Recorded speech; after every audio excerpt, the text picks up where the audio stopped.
Pe mea hoeki. Pasten seki. Kau piso pe. Pok na tolgo to pe. Ai ngo fahu. Pok mo tolgo to pe e kau fa lang lang yo a koin. Ki he fahoko. Famili o fahoko. Ko mau e tau kau fononga. Ko e ongo mea marie ni unai hen. Pea mo e whanau. Ko iai he kai ke tau te whaloloa. E kamata rewa ke nau ui ki nau tolu, ke nau kātaki. O mea mai ki ho nau ngahi tau tuanga takta. Kai hui kai kamata ai tau whiohianga u whahoko. Ko kore atu, ke taimiko te nau mea mai ai, a mou kātaki. Ko tuipe kai ke aunga ke tau te futu ke olunga. Ko tau futu ola, kai tu ke tau lawa ke tau siolere ke tau whanki whanau. Ke nau taim te nau mea mai ai loto. Ko kore atu. Ke mou mea mai. O kia e ai lisi eni. O e whanau ke mou. Hau mou anga, hau mou hau, mou laka mai. Pe koe order of marching. Ko kore atu ke to e lau atu. Futo olai au pito. Pau to olai pe e whanau e taimini. Wano a kato e lau atu he tau ka hoko mai. Malo. Kamata e tau whioianga. Pa ko kore atu. Ke kamata rewa e tau whanonga mai. Order of marching. Face up, Mansiu, Pui One, Three Chain, Finau, and Vayangina, Omekaliu.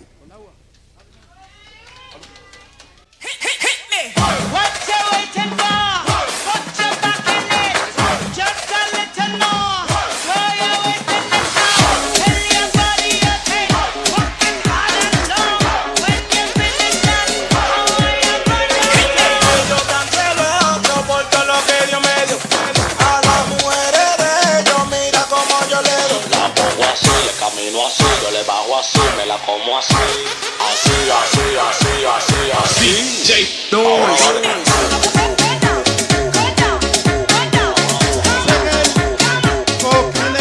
Rachel, Pangalilo, Taufahema, and Roy Liu.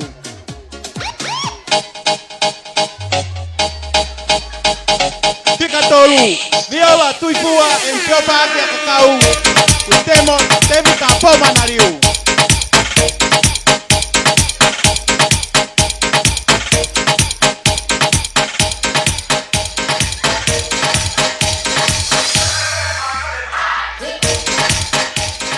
Kokoatu, Kolove Naitoko, and Milton Pinau. Why'd you grease lightning?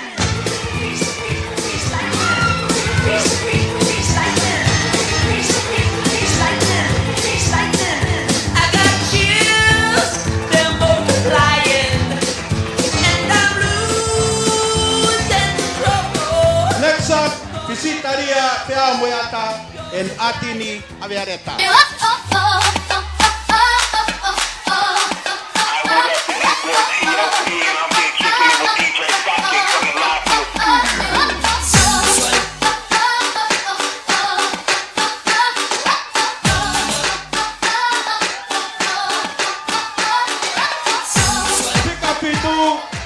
Maple Lile Taupahema and William Atimoa Taupahema.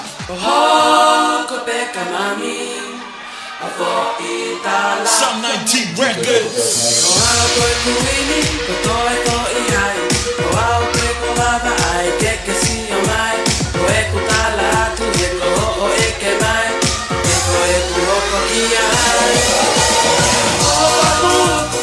Next up, Moku Poriaki and Leokawa Tapuna.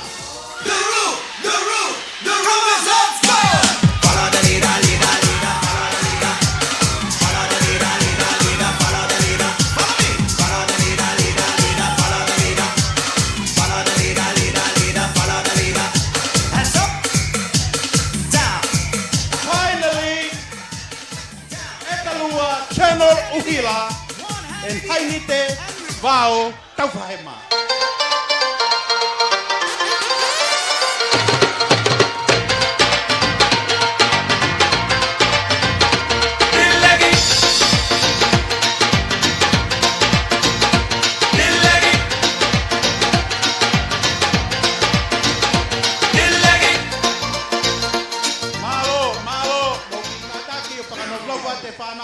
Nau tau tuanga, kai hoko atu e tau whanonga. Meos. Koe brides, brothers, entry. E whangatuanga ane o e tahine Mali. Sione ma Fulufe, Christopher Lufe, Lopeti Lufe, Haini te tai, bo, en haini te tai.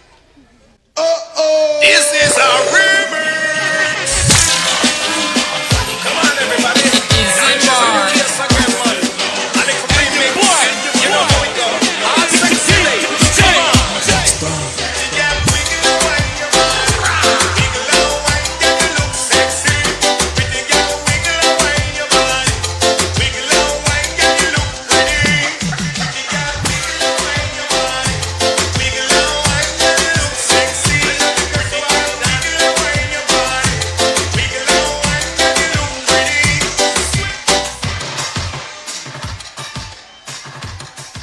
Hoko ke ai koe kui a Kalaha.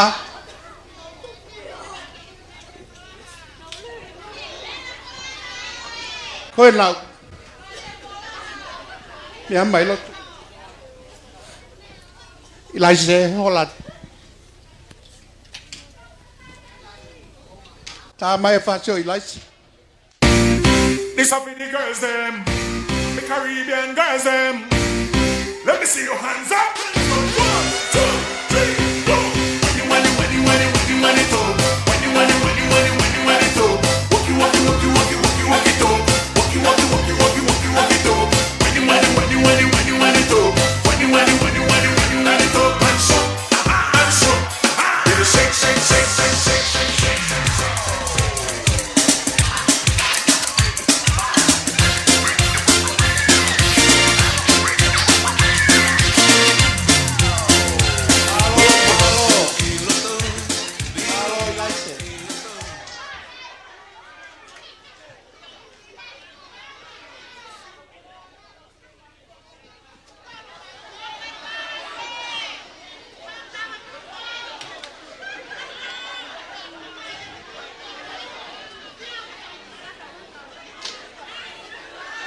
Oi whaosi, ke tau whanonofo.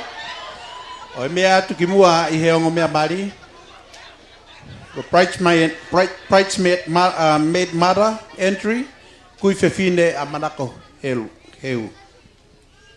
Orivia, tau whaema.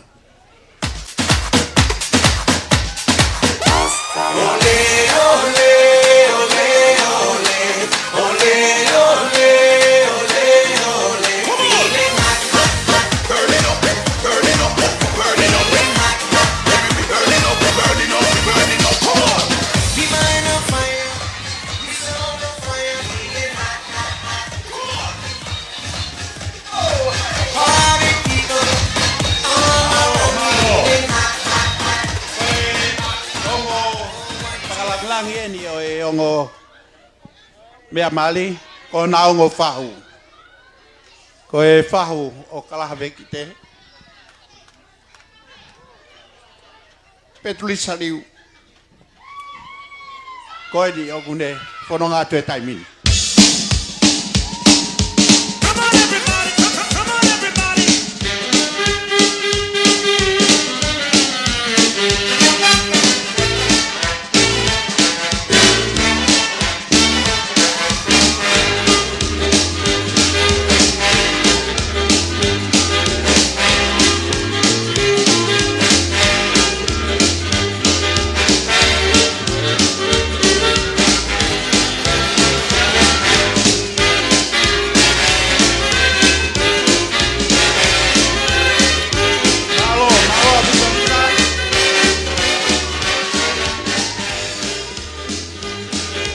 Ko e pahu o e whewhine o Manakoheu o gune o si ihe na ia.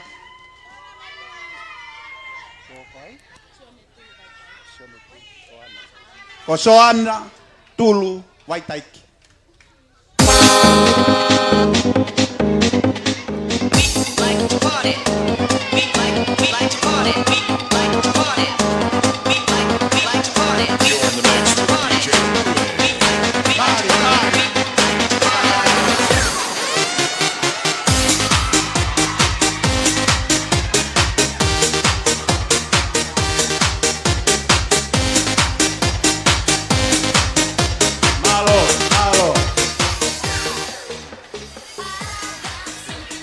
Kawa umaeni ki he whanonga mahuinga taha e aho.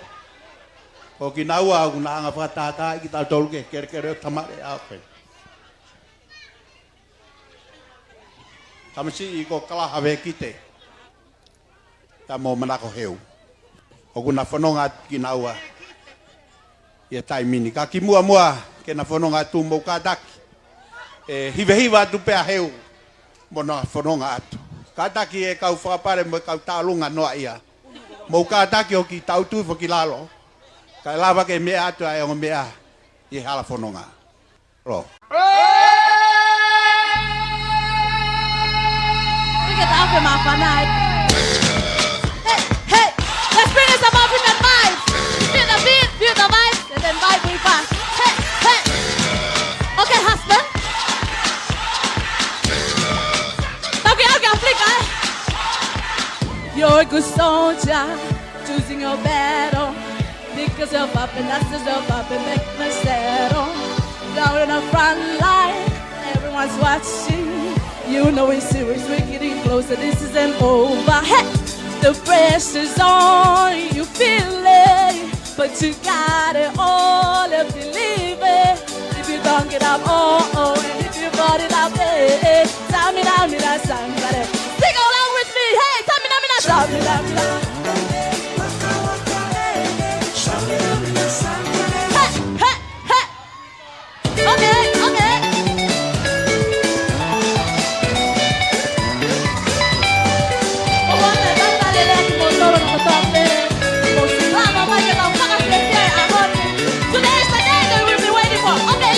Listen to yoga, this is our motto.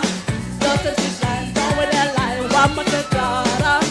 People are raising their expectation. Go on and get them, this is our moment, no hesitation. Hey, today's your day, I feel it. But you paved the way, I believe it. Hey,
Ko pe ki whainga mare ko ni. Ke hua te ki pui ko ni. Tai mga nau kore tai ke mo mea pe lalo ka tau sio ke hiwa tai ne na mo fure nga ta pit. Ako mea pe mai no ka au ko mo fia. Ka ki tate ki mea ko ni. Na whai mau ki katoanga i Australia. Pandai kore mai e tangata e masi ke kakai ke whakapapa imba e te pire mua. Ke kai nga Tonga. Ko tau Tonga ai. Tau fia pe mua. Tau sio ke hau e. Kau hinga hau e kau mari ko ni pa whonga ko ni. Ko whakatau mua mai ki mua. Sio mai ki ai hau e ki. Ka mai tau pasen. Ako koret ka mutol. Ke mukata ka koret hambe ke tau whai pa tau whai kai kai mau e tau ki polka ma. Katak tau hokot. Tau kore hen ki e Pisopeo Niutoua. Kamasi ko waipulu poha hau.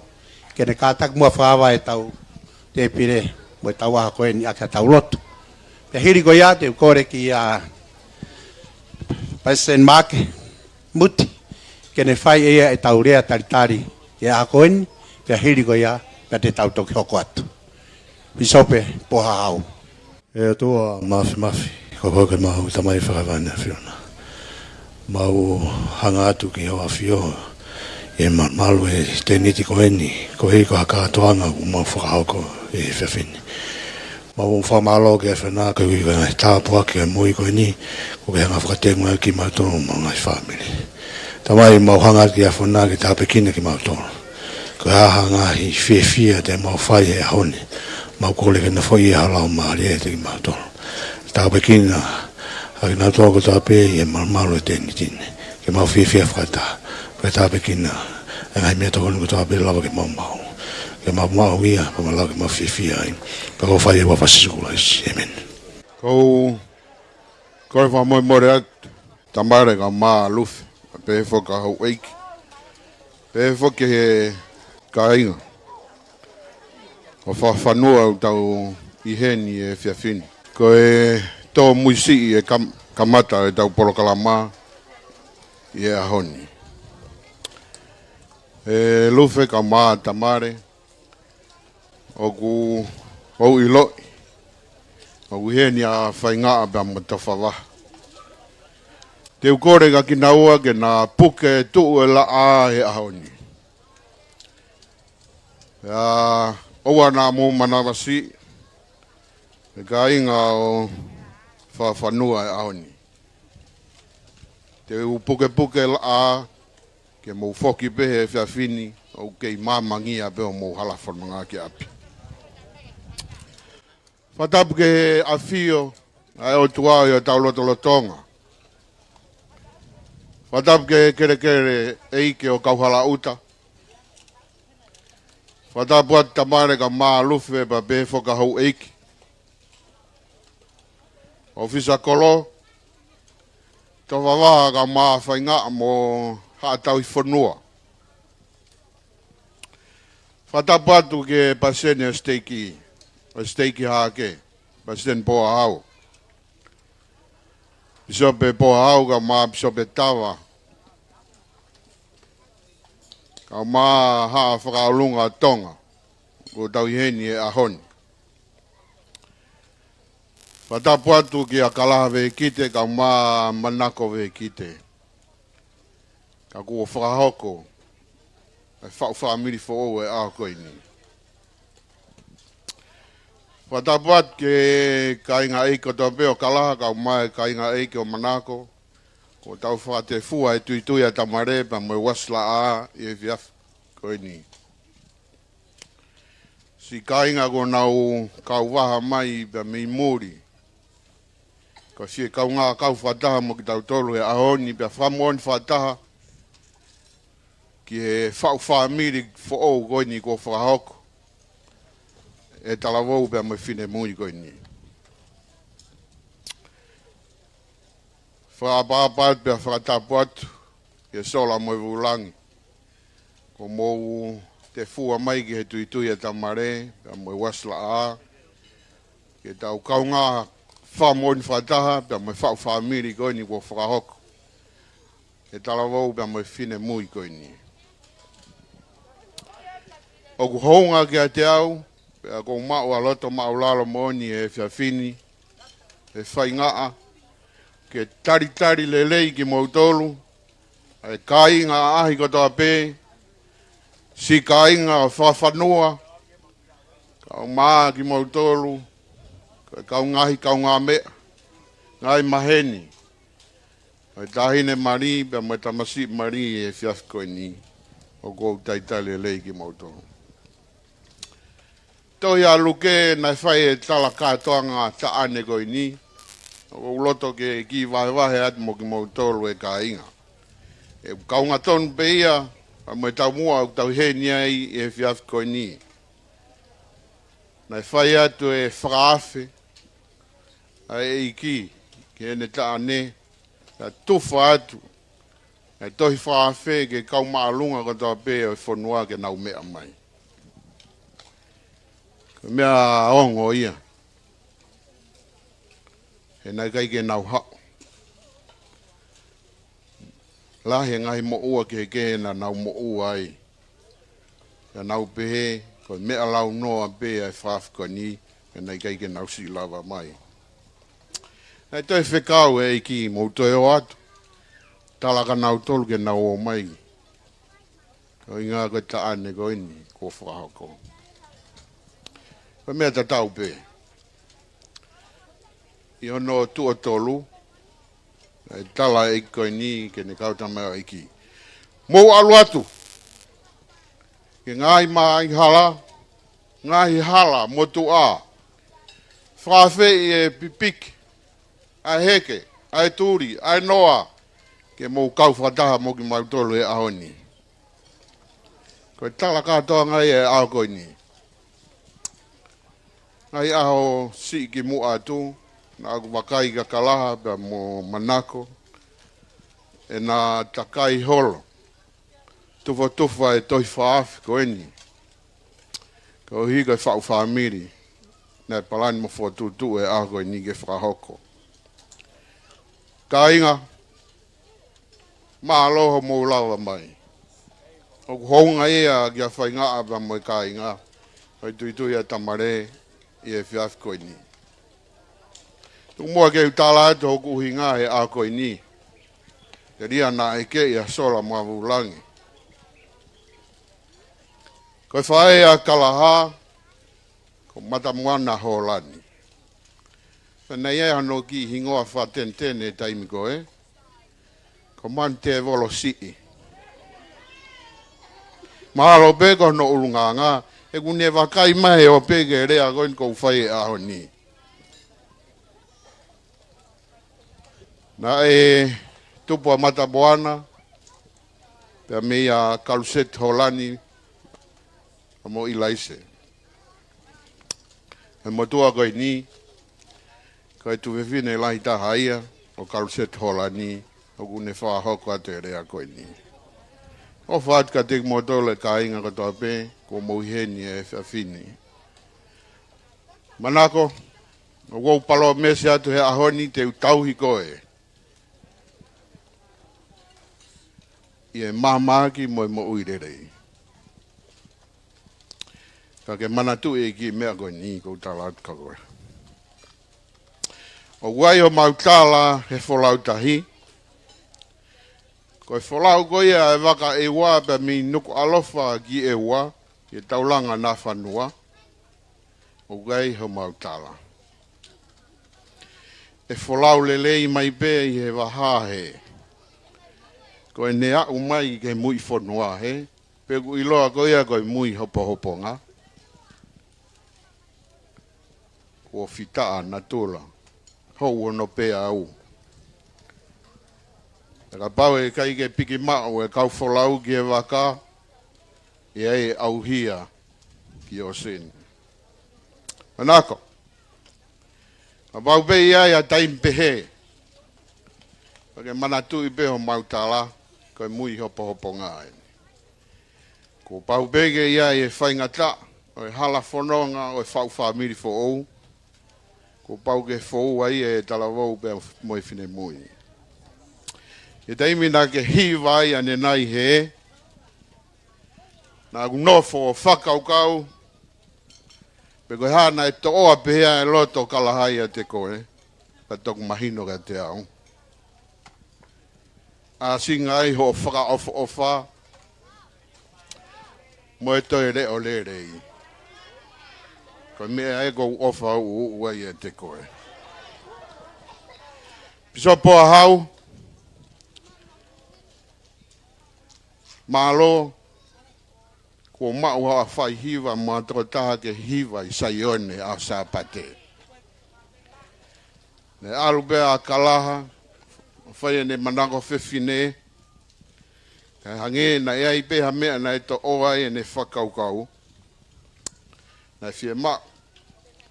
Hakau whiwhine o leo le lei ke na uhiwa i saione a sa pate. Ka koe whiri ia. Ofat ke ka inga katoa peu tau heni e whiawhini. Whaam te mou mawahe pia mi he tuituia tamare he whiawhini pia mo wasla a.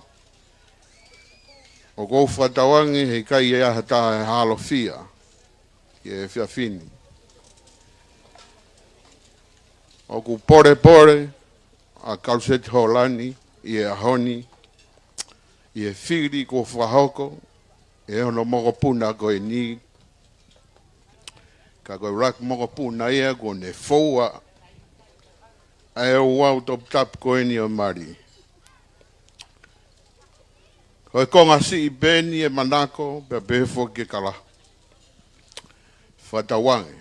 E whakahanga a homo whare fo o kuolanga he aho koe ni. Ke whare tempare ai eiki o whalahi atu. Ka koutua ofa atu. Malo apita. Whamalo hen ki maki, e rea whaawofa, o e rea taitari kune whahoko. E tau hokot ke tau polokalama, teu mai mua. E ngai whae, ke tofi e keke. Ospe tofi e keke, e whairewa e first dance. Ai ongo mea mari. Mo na last dance. Pa mo na ongo mātua. Mo ongo kui. Teu e Ouau e keke. Maupe, whahoko mai. DJ.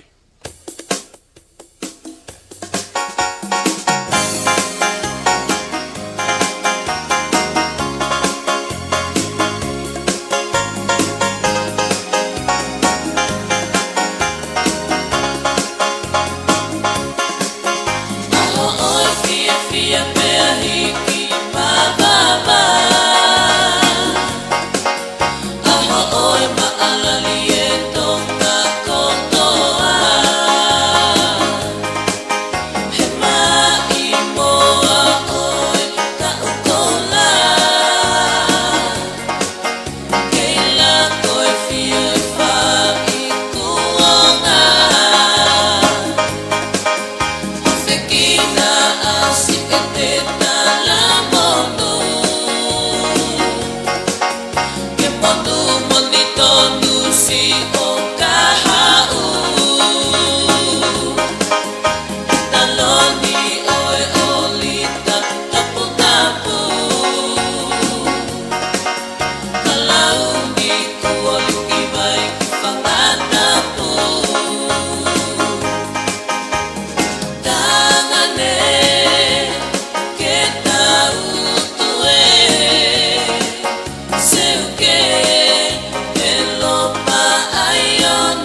Kore ke whanga whae a Kalaha.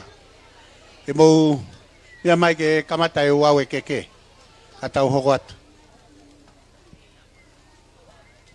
Siswha, ko hae tau keke. Mo hau ki hen.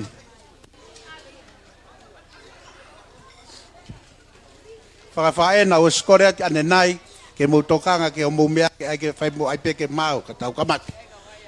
Iyo, hoko atu tator ke whakawhae koe ni, wawe angeia. He.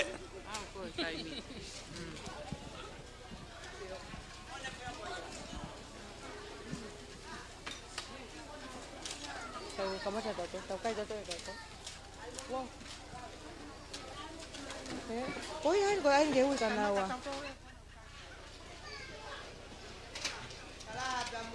Manakoheu. Paturo watu. Pamo. Ho e ki ka ma. Ki motoro no ko to ape. Se to le lai poku. Ka ta ke te au. Ke pa ko atu ai patongia o aho ko eni. Pene ongo ko e ako eni, mo kamata ko eni, ko tu atu pe ako tes. Pe ngari pe ya pa mo namu no muka, ke ki tes be.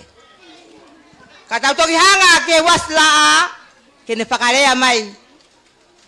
Ai kamata anga o aho ko eni. Ko ya ko kore atu ke a tahine Manakoheu Beyoncé pe mo Kalaha. Ke mo mea mai kau pahoko ke pangapae a Kalaha. Ke kamata ai Ouau o ako eni he ko Ouau mahuinga. Padro watu.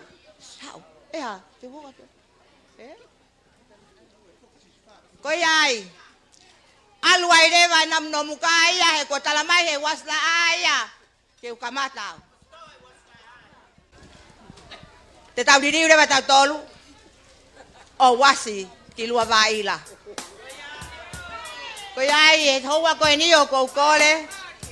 Patro watu pa mo tau mua o aho. Ka uma a. Ngai fofo ngai fae ka uma ngai fofo ngai tamai. O aho ko eni. Ka kole ke ngo tamai ki ke na tofi ai na keke. Pe hoko atu ai pol kalama o Ouau o keke.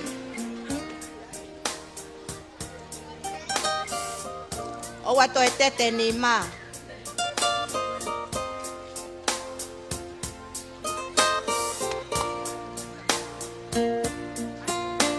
Ai ke mota. Ai mai aki me keke. Ai mai. O kafetongi o ia. Alu o wai kata Manakoheu. Iyo. Kolava ai pafetongi o keke. Katau hoko atu leva e fuafua wolosi ai ngo tamaiki e hoa ko eni. DJ Tama pase ko ngo i ko ke ta wolosi tato apego.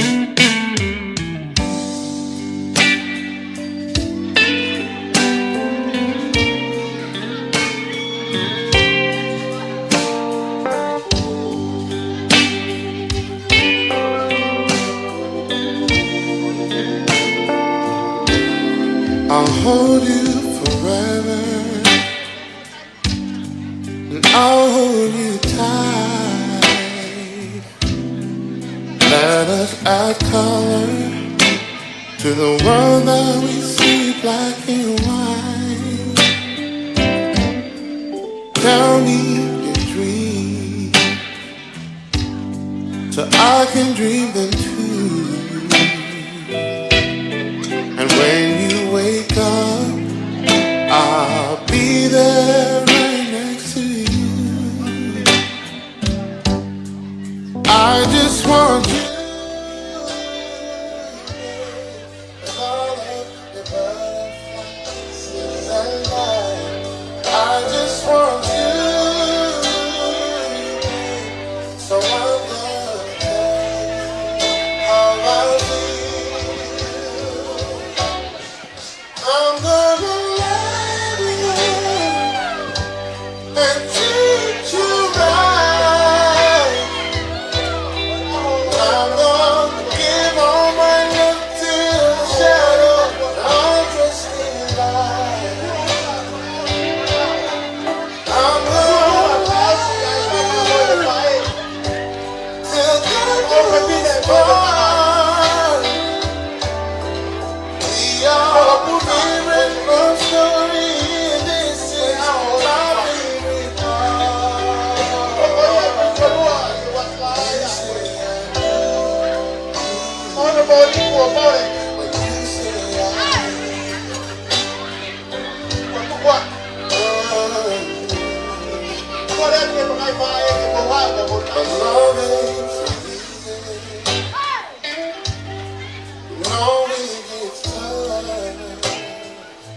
not love that'll let go.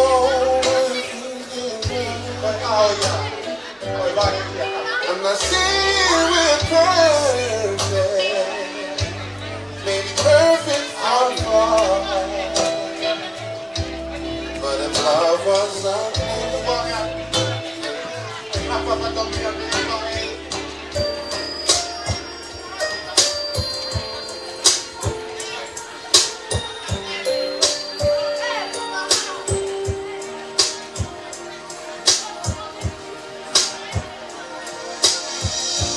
that when I was a child,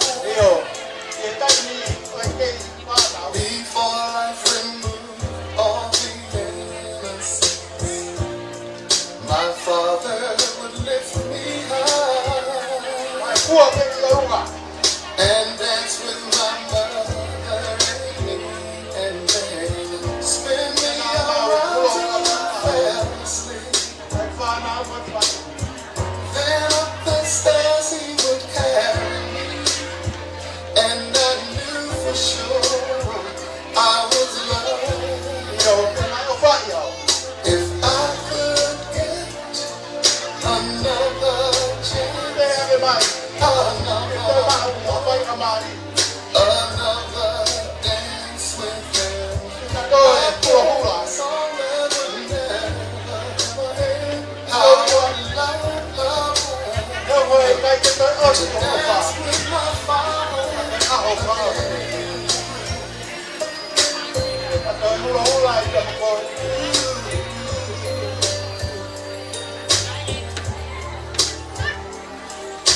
When I and my mother disagreed, to get my way I would run from her to him. He make me laugh just to comfort me. Then finally make me do just what my mama said. Later that night when I was asleep, here under my sheet, never dreamed that he would be gone from me. If I had still one final glance, one final step, one final dance with him, I'd play a song that would never end, 'cause I'd love to dance with my father again. Sometimes I'd listen inside her door, and I'd hear how my mother cried for him.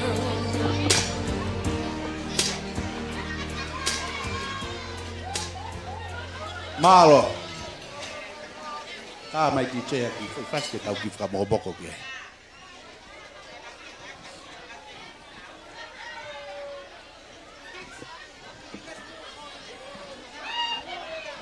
Hoko te tau po kalama ki tau Ouau koen.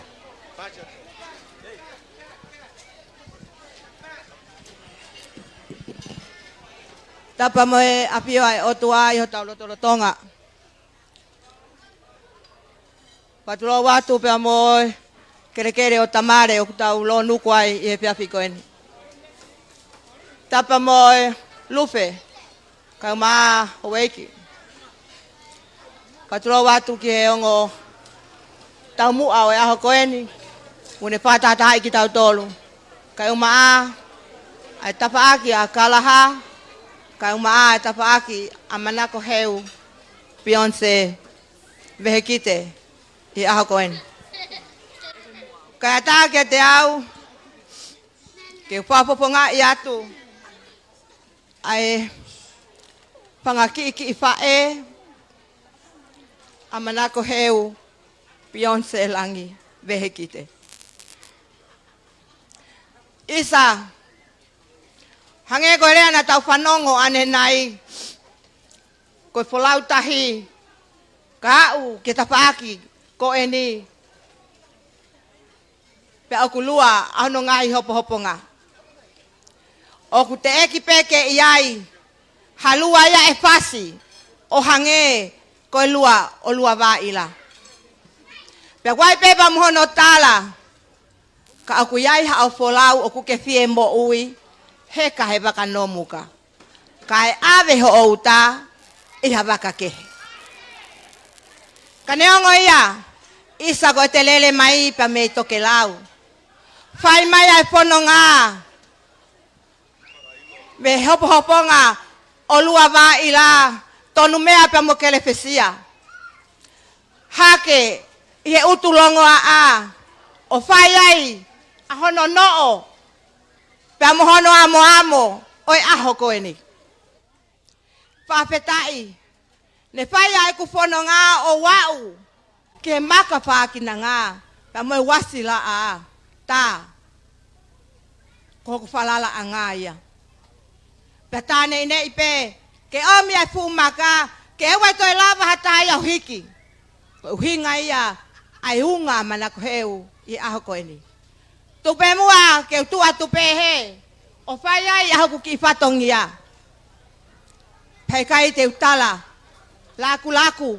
Peteu ui. He koe katoa anga e masiva.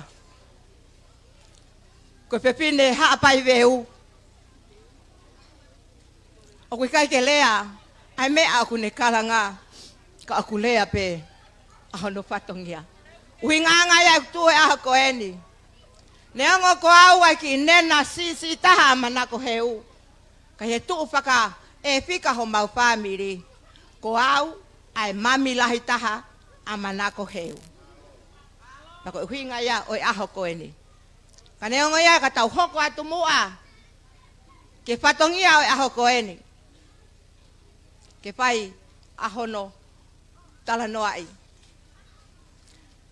Kore atu ki he kauto o keke a Manakoheu. Ko Manakoheu mahalo pe oku ihe toko ono ngofuru ene pangaki i whae.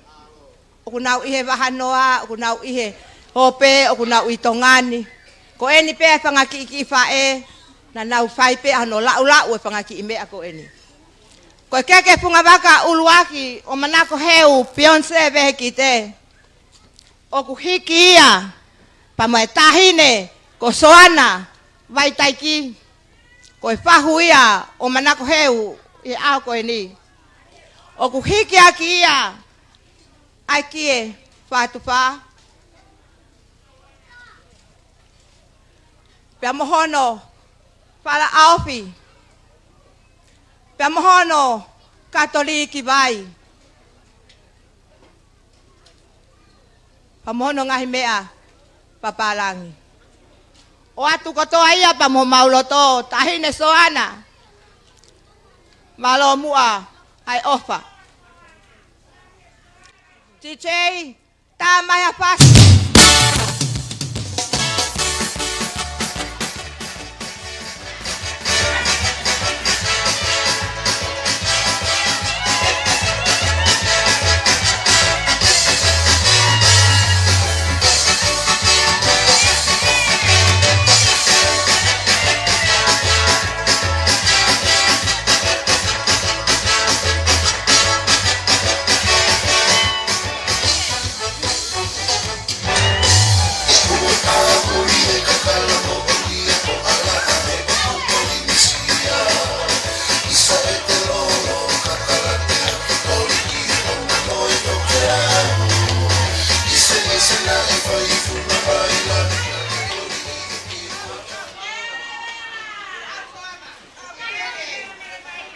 Manakoheu Beyoncé Vehikite.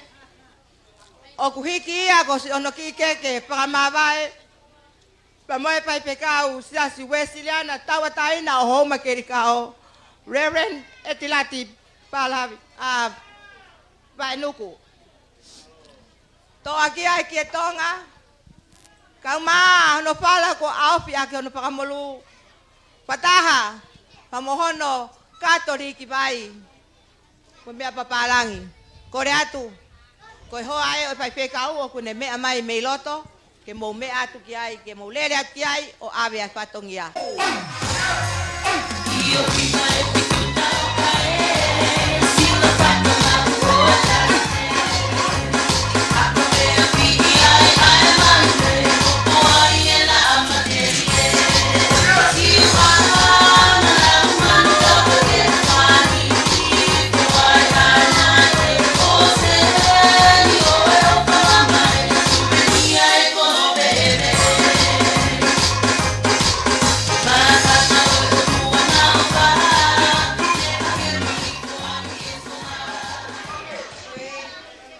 ke hoko Manakoheu. O kuhiki ia pa me pisope. Sas mamonga steiki maufanga. Malo hono taria. Aki ope pine koeni. Hiki aki ai ki Tonga. Kau maa no katoliki vai.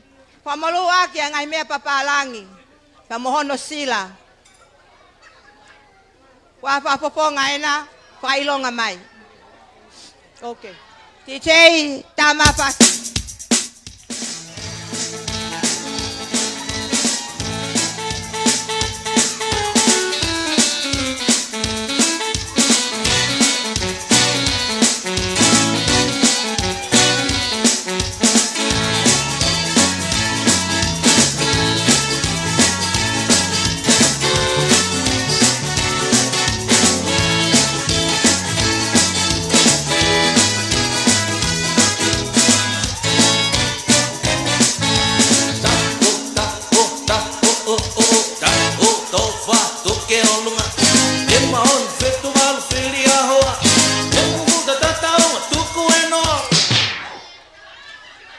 Manakoheu kuhoko.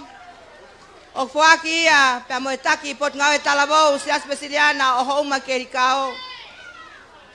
Akimeta feao. Ko keke pa mavae o Manakoheu pamoe pot ngawe talabo ko eni. Aho eni o paka osi Manakoheu. Neongo ko ke osi polo ape o hikila au ke lanu mata pamoe hina. DJ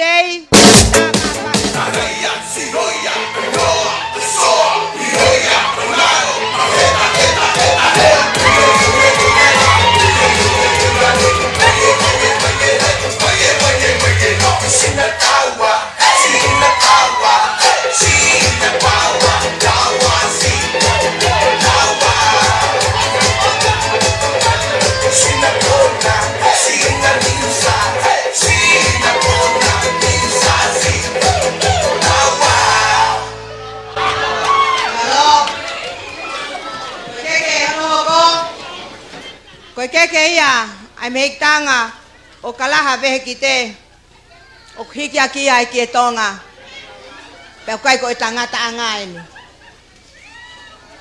DJ tama pasi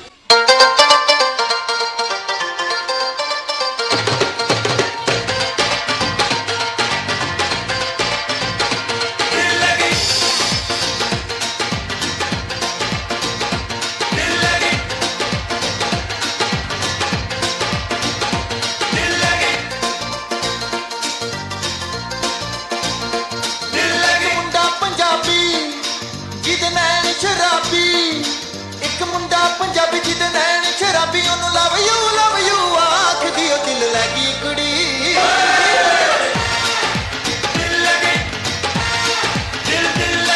दिल लगी कुड़ी Gujarat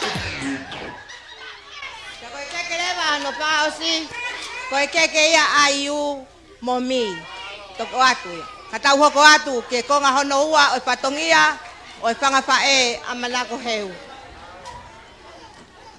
Tawa o maeni ke Ouau lere mai ai pepine me hapai masani pamone ki amo pamone ki no ke panga ilongai ai patongia o aho koeni ko bala uluaki o Manakoheu Langi hono bala mari ko patu pa pamoluaki ala unima papae ngawe ke to ai ke ngari ko otumu o mua toki ki mui maya ha afeva mo tungua mo uiha laka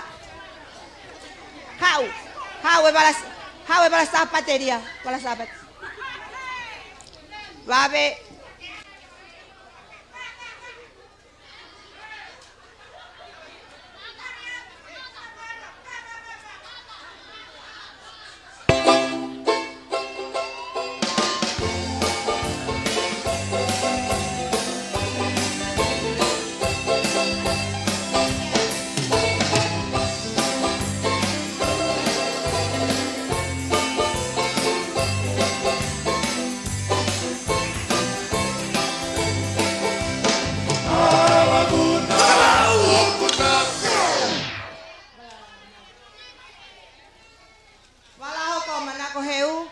Ono pala mari, koe launima, ke aki, ai whātuwha.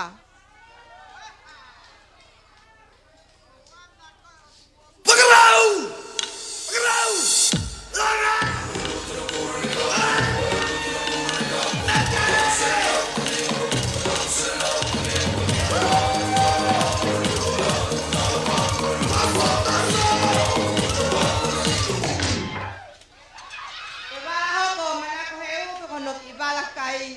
Koe launima, ke aki, ai whātuwha. Halu. Pare Ipo!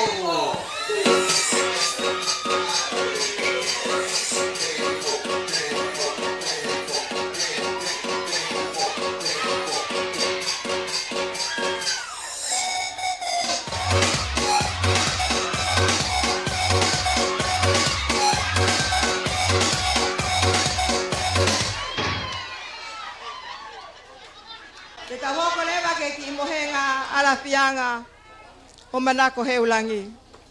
Vehikite. Neongo pea e papata, kana e whai pea hono lalanga. Pea whakamau ke kolosi tātaa, ke whai me iai a hono whaka hau-haua. Koe ki koloa, ala mohenga, ala fianga o Manakoheu Langi, koe ki motu i whalape e hongo fulu, ke aki, pamolu aki ai launima, pea ke aki ai whātuwha. Mo kataki, o mai ki loto. Okay.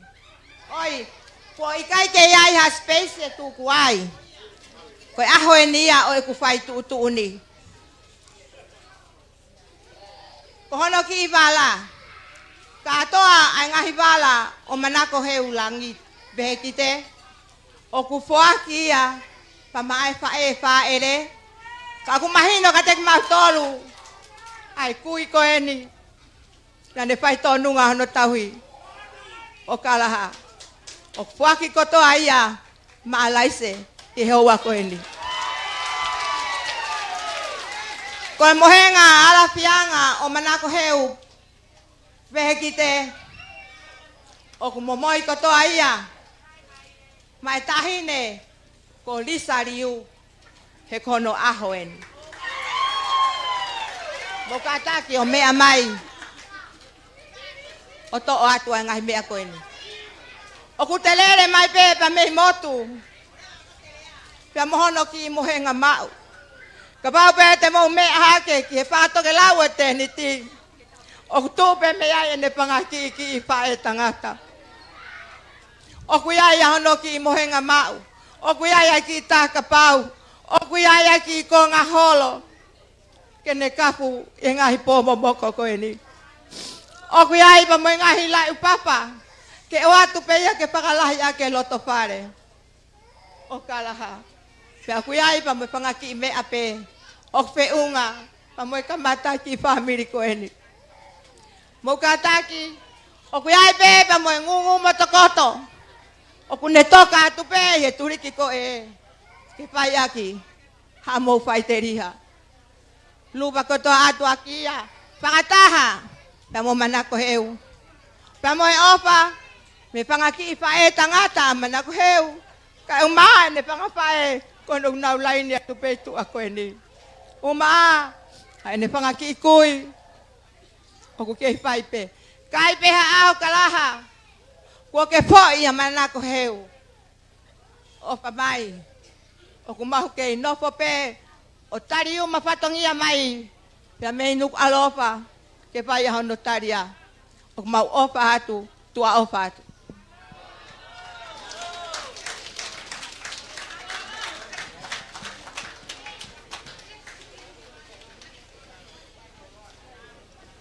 Kore ka ki motol koeni ko motol koloa koeni.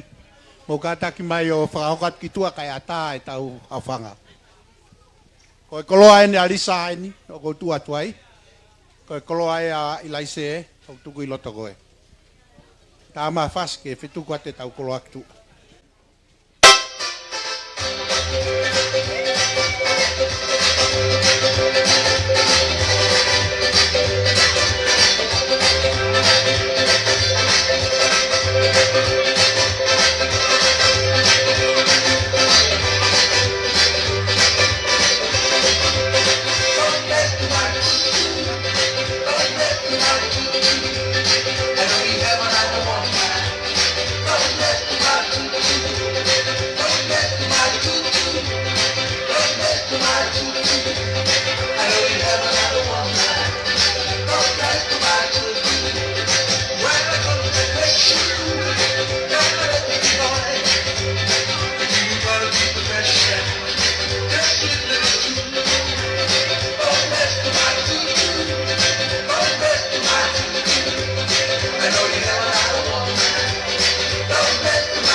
Koe taimien e whangawhae a Kalaha.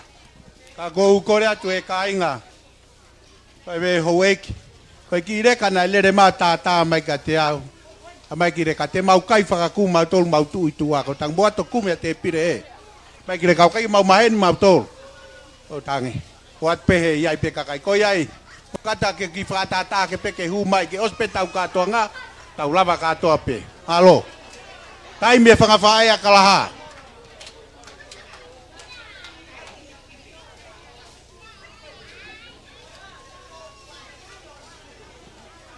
E ui at pe siswha.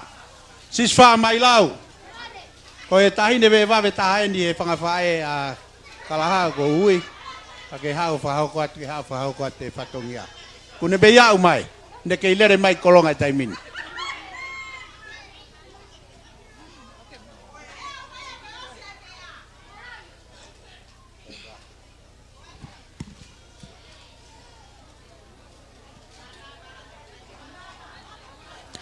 Tapu mo e o toa mawhio kune pure e universitau iai. Whatapat ke eiko tamare. Atu whatapu ke whaho e ongo mea mari. Tau whatatahai ki tau toe ahoni. Whatapu atu ke he ongo tamai ke aho. Ka pēwho ke whatapu ke he Famili. Moi maheni ai ongo mea mari tau whatataha mai hoan. Ka e tāma ki whine motua tuan ke whahau ka te whatongia e keke tamasi mari. Te rakwhawhailoa ke at peau ko e tahau e whangawhae a Kalaha.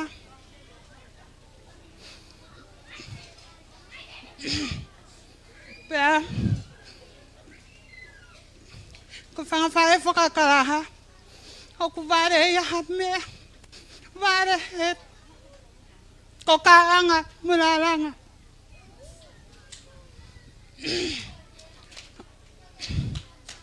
Pea, ko mea pene unau mau. Ko e keke uraki, ko e keke a whahua Kalaha. Taine ko Lisa Liu.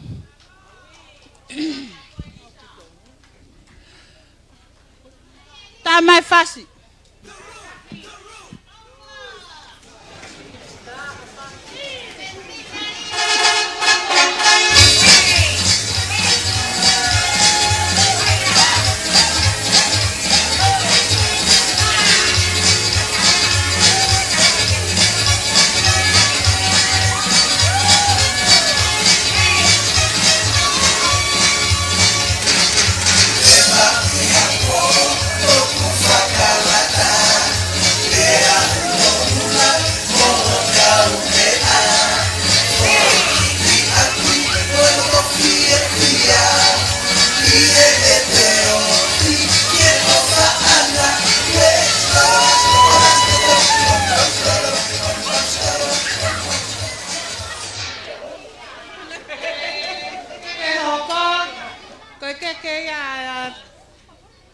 Tamare. O kuike akia e monomona moe sila.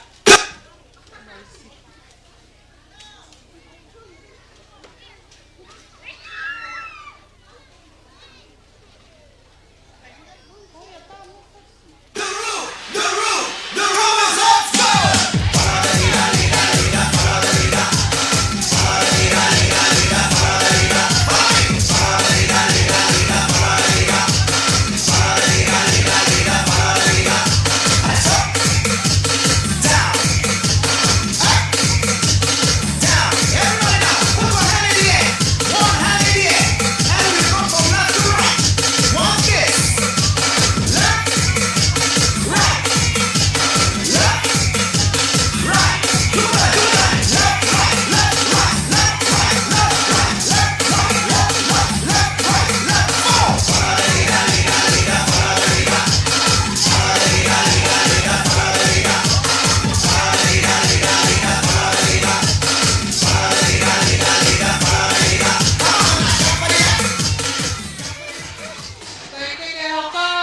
kekea ma teisa waka tahitua.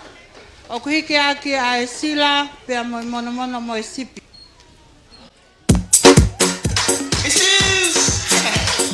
See, I just came back from Ghana, and I want to share this stuff that everyone was doing over there. So QB tried to show me how to do it. He sat me down in this place, and he said to me, nobody wanna see you rising, and when they do, they don't even like it. They just wanna see you deep in crisis. Drive yourself, you don't need the license. Holler her, she can even ride it. Go ahead, move your feet just like this. Then he showed me the latest. We walk over them haters. Now what you do, man, azunto, azunto, azunto. Now watch me do my azunto, azunto, azunto. Now watch me do my azunto, azunto, azunto. Now watch me do my azunto, azunto. We walk over them haters. Now what you do, man, azunto, azunto, azunto, azunto, azunto, azunto, azunto, azunto, azunto, azunto, azunto, azunto, azunto, azunto, azunto, azunto, azunto. We walk over them haters. Now what you do, man? They all wanna learn how to do this.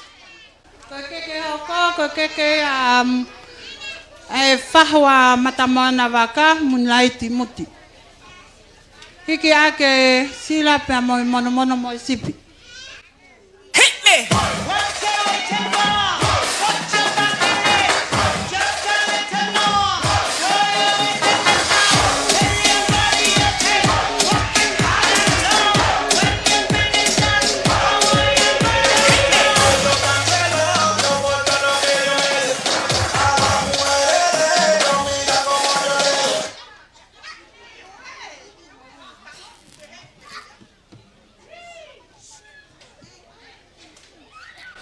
Koe keke hoko, koe keke prasteni, prasten po haha ui ke sila pea mono mo e sipi.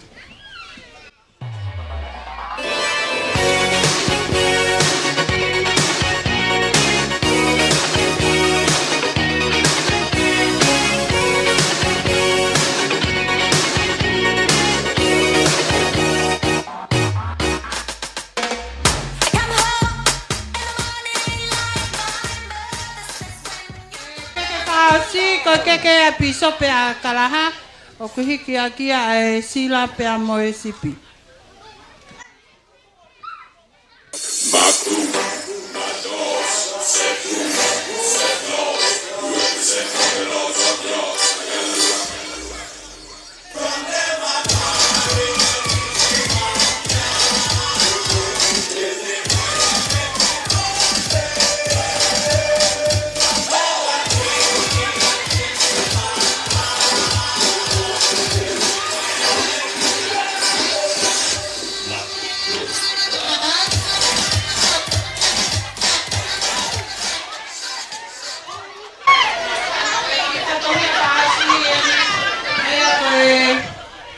Vala e tamasi mari.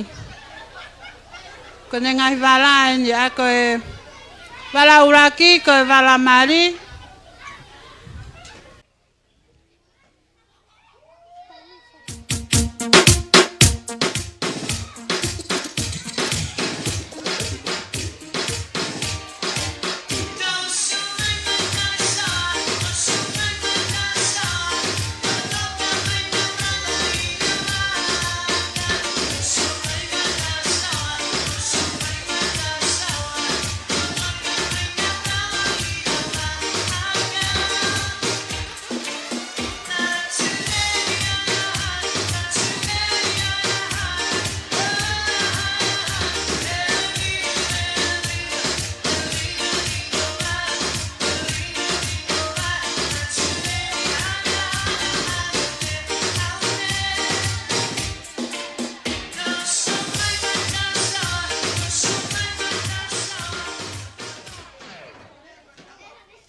Vara no wako no vara sapate.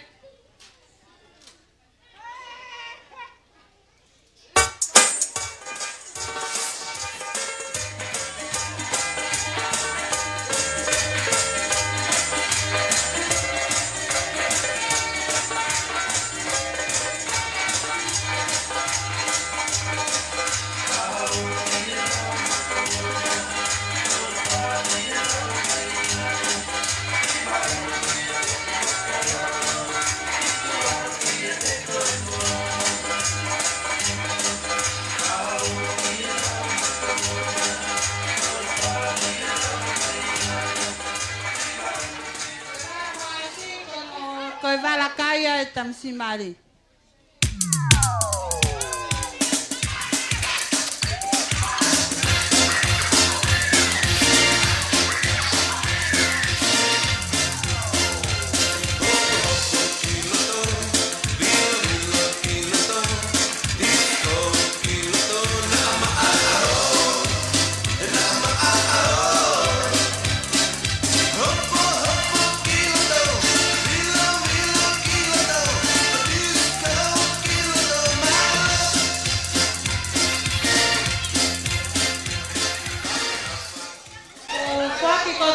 Vara mari tamsi mari faki kotoa ia mai fae re tahine mari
Ilo ahoik Whanau mo whanga mōpuna Kai atamo ke hoka te kipo kalama ma ke koeni Ha ngari ha fo ou Ko kore at peke mauki Mea pe lalo Ka tau wakai mua ki ai ko kipo kalama koeni Ko ngai puapuaki eni o whahoko mai Pea me ngai Famili A me buri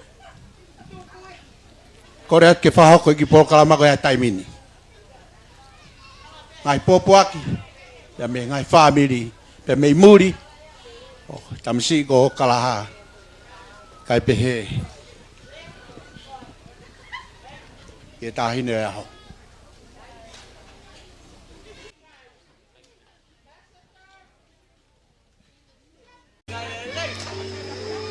Hi, I'm Kalaha. Praise the Lord for this beautiful day.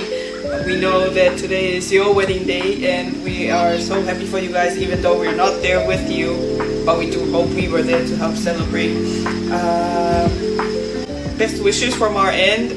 Sorry we don't have any kind of gifts for you guys, but we know that the joy and the happiness that you're going to feel today will probably be sufficient enough. Ta manua tu ki Famili mo whao, au whalahia tu ki a maua.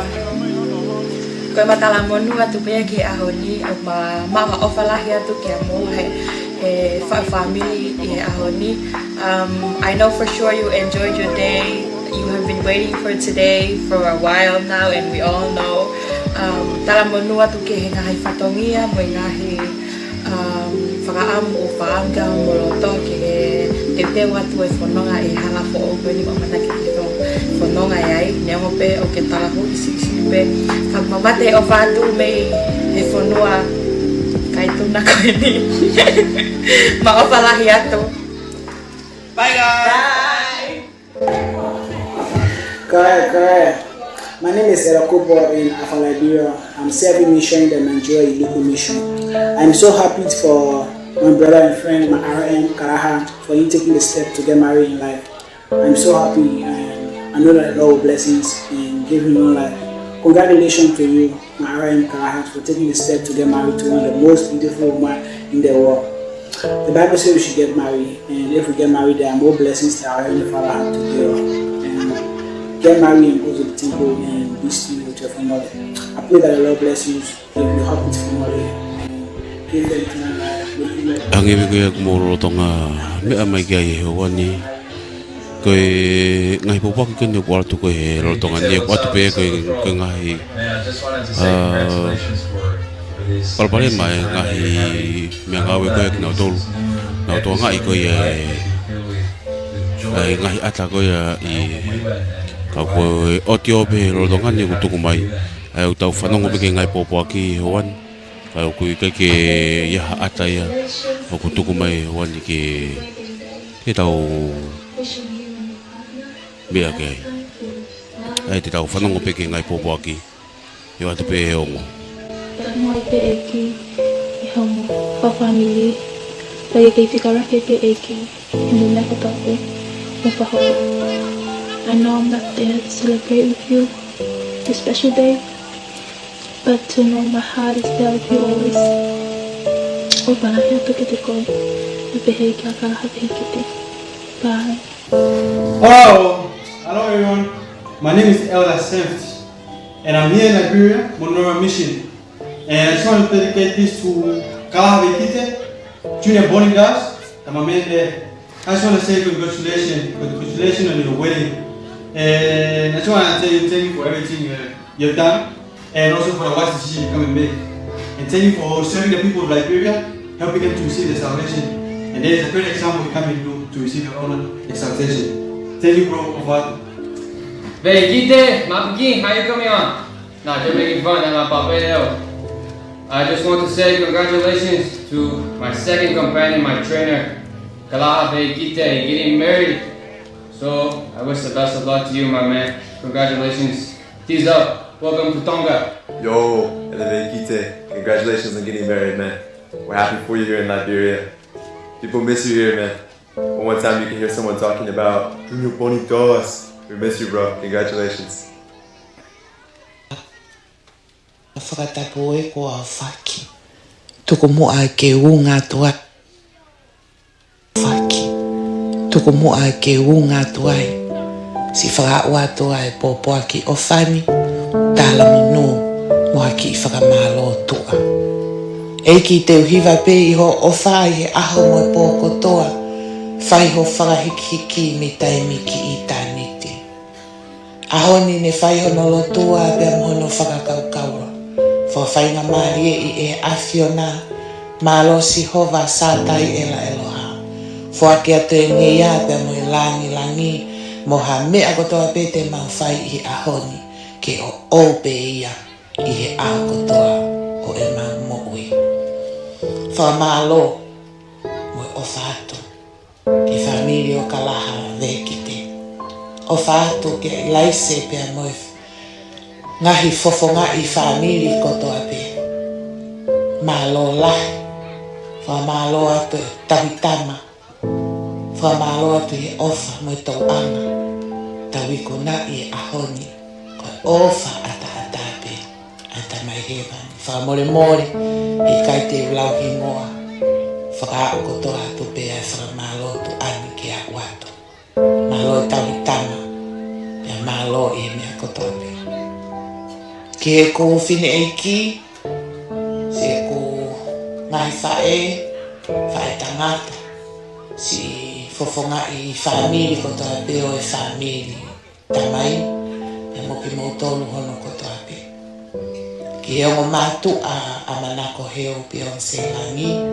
Ki a Melia pia mo solo langi.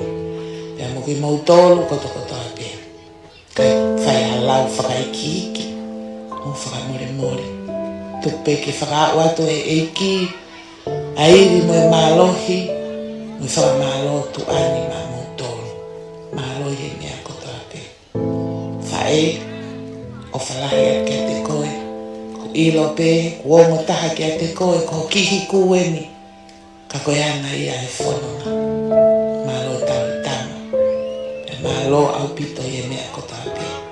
Ko au sia e Manakoheu I aho. Ki e whaiwhikau I se siriana tautaina o Tonga. Mohohoa, pehe ki e kai ngā loto. Se siriana houma ke e kau. Whakamalo atu mo e o whalahi atu kia te mautolu. I he lotu ko e hufia.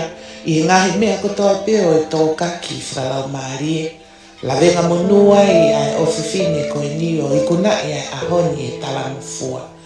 Ko e ofa tata ai otoa pe mo ngai keresi tupua o e aho pe mo taimi ni fai e feohi I e ape ko pete seta. O fato fai fikau o fato kia te mautolo no kotoa malo au pito. O atu ai ku ofa pa mo ku tala monu ki hoku husepaniti pe moi ki whangatonga ane. O whalahi atu au pito. Sausi apolo lufe, whakamalo atu I mea kotoa pe. Me he kamataanga o au ke ahoni, e ngahi whatongia kotoa pe. Ko ke ikuna, ko osi pe a ko lava. Kalaha Vehikite, malo au pito. Malo e ofa ia Manakoheu. Kalaha nge pe ko ia ne fai pe talanoa ki ai e kamataanga. Ma upe ofa kofu I e ofa e mea kotoa. Whawhalala I pe ke tataki e tamai hewani. Kai ke usiva pe whai hatu atamaki ke a te koe. Ko ke osi alu koe I he mala e hono tu whaki o ngongo lelei. Pea osto kaki ho momo ui. Ai ofa pea moe uho.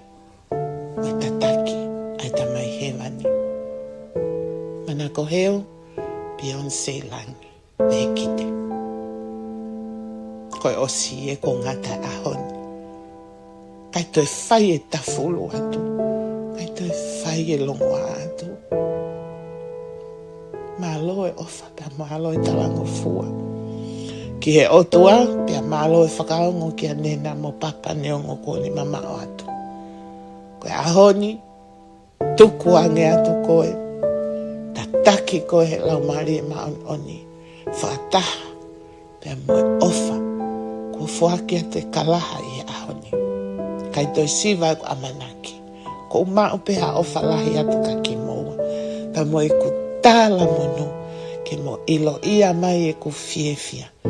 Fia, ka koha fia. Mahalo au pito, o mo talango fua. O mo whakaongo mai, ki e mea, kotoa pe, pia mehi aho ulu aki, o au mai ki e ahoni. Whatawange ke hoko mo ki famili, koa ki famili, fe o fani, pia tau hoko ata e pe I e toena koeni, tau taha pe I a kalaisi. O whalahi at kalaha, o whalahi at Manakoheu. Pea mo whakamole I au, I a ngahi tō no kotoa pe. Wishing you all the best. Many, many happy return in your both two ways. Tala mono wato, o whake wha o whare, ai eke, I a teki moa. Pea mo e hoko. Malo apito. O ku tau ki ongo I o ku. Fuu mo ni lawa e kaupuna ke. O ku fuu powerful apito. Ai message. O ko mai e whae. Ki hene tama. Pia pa ki hene whana. Pamo kinau tau koto ape. Na nau whahoko mai e talamonu. Ki hongo mea maari. Whamalo atu. Manakoheu ka pe kakla. Ki poro kalama koe. Wongo apito. Kai pe ke kaina. Uhinga I e mau whalongo. O whanongo. Ki e ki idea. Ki popaki. He o mai. Mau whamalo atu. Sai tau hoko at pe mua. I he lau maari e o fia. Kai hoko at koe ni ke tau ngahi rea. Ngai famili kai pe ke tau ngai whameite. Ko kore atu ke aipe mua e taurea ke fo rea pe fa. Be hongo family ko ni. Rea pe me family tamai a Kalaha. Family fae a Kalaha. Family tamai a Manakoheu. Family fae a Manakoheu. Pe os ko ia pe hoko te pe tau famaite. Pe fango fu hen. Ka pau pe rea family tamai a Kalaha pe na famaite pe na tolu ka jano ko. Ka ko foi de fa ore pe fa. Ko os ko ia ko hoko tu ko ai urea ko fa ko taulunga. ko mea pe a motolo. Mea pe ke tau iloi, o si mea he na hoeiki. Pe a kōkore wha moimore pe hoeiki. A pau pe waha taimi mauloloa ku mou whima ke mou. Mea atu motolo. A mutuk whahoko mai pe lo tonga e tau. Ouau, he ko ilo pe tau mahamaki, ko mutua ko ni whahoko ko ni mahamaki, toi pe muni ta ko ngofulu. Pe au alo au ki he toko to pamu. Pako e ko wha moimore atu hoeiki. Na taimi a ku mou whima ai motolo lo tonga e whakataha. Ko ata ia ko ose ngai konga mau inga ia ka pe ke President Steiki. Pa mo ene kau Moimoi. Katak pe e kainga koe whahako pe ke whawhainga fua pe ka tau tolu. Na pe ho e ki tau hanga puketu e a koen. I kai. Whawhainga maare pe makoria. Kou kore at ko hai e uraki lea. Pa kou kore pe ke tupe mua ke taki pe he tangata. Ke uraki hau pe e uraki lea. Whafofonga e Famili ai tamai a Kalaha. O kune i heni pe ai whafofonga o e tamai a Kalaha. Aia ko teuila. O kune heni. O koreat ke mea mai pa teu mai peke ai Famili whae a Kalaha. Aia ko lualala muti, ko i tangata ia, ko whanofo e a hingoa, ko i whainga a e tamare. Whawhetai ke Sihova, he o lele ia, te au tolonga taingata ne alofa. Hallelujah. Ko ukore whamore he tu he aho koe ni, ko hia ko somia e whatongia koe whoilea pe wha. Ko ukore atu. Koe ahoea koe ni mahino koe whafofonga. I he tawhaaki a Leonaita Sipe koe tawhaaki a Kalaha Lahi. Ka ko ukore whamore. Koe ahoea koe ni na spau hono tangata ona. Ko alipate Vehikite. Ka mou mea i ko toa pēna e tō tau alipate wiki ko osi. Pea ko whakapa lahi si he rea o aho koe. Ko ku topu anga, pea pehe ki he kui a Kalaha Leka, ko malele mai me niwa Tongatapu. Pea nau whakakau au koe uhinga hok whiri ko hoku Niutoua. Toko tok mau ai lanu koe aho ni koe lanu e Afrika. Koe lanu ia ko whiri ai. Nai uhinga ai koe ni panau hongo i fie au pito koe muri au. Ko mo wakai mai o kai koe kiri koe ni mo lafu mo toro e Tonga koe kiri uri mo ya koe kiri Afrika koe kiri muri e. Ka ko whawhetai he aho koe ni ko hiko mau e whainga maari e. Toki mau pe he lolotonga e kuela isa ione ke whakakato mea talama e moana hao whakakato lea. Pa ko kore whamore Famili e iki o e tangata iki kui hen ko kore whamore at mai pe mua mooku tamare e whainga maari e koe ni ke whakamonuho koloa. O ose foi lea ua, tope foi lea ua. Koe, tu whakatu pake koe o mai e moana e ai lea maaku. Hange o ko wongo i kai tau pe ko os whetong hok mafu o ko prestiki. Koe maf prestiki e nia ko ngawe atu aki. Pea koe mea ko kei mo uia i kane kai ko os hoholo ai pea ui saioni. Koe ahoni mohono a ngā whaka o fofa mea kotoa. O wha atu kia ilaise mo kalset mo i tau hiok whai. Mā Kalaha Leka. Whawhetai e hukuroto mo klau maari. Kai ke mau ha tungarea, ko tungarea pe o whakamalo. Kia ko hono ua, ko whawhetai he aho koe ni, koe aho e nuk whakakato ai ofa. Le soni o e wike ko tau situa ki ai, sione wahtaha tolves tolu, tolu wha pehe mai. Ko tutun fōua ko tukia mou tolu, ke mou whio whaaki, o hangea ko whaaki mou tolu. Hoko at peke ai mo vestol ni ma. Ko mea ilo ai kakai ko toa peko kawako ki mo toru o ka pau e iai ha mo fi ofa aki. Ko ahoni ia. Ko whakahoko ai fi ofa aki. Ko e fi ofa aki o kwhaia e toko ua pe lahiangi. Ai ni au koko e ahoni. Kai lava e fi ofa aki e he toko taha. Ko e fi ofa aki o kwhai e Kalaha pe mo manako i he aho ko ni o hoko ai ua ko e taha. Pe o tau ia ke na fi ofa aki o hangea ko e ofa i ki naua he tamai he vani. Pe au tau whakawheta i he ofa ko ia.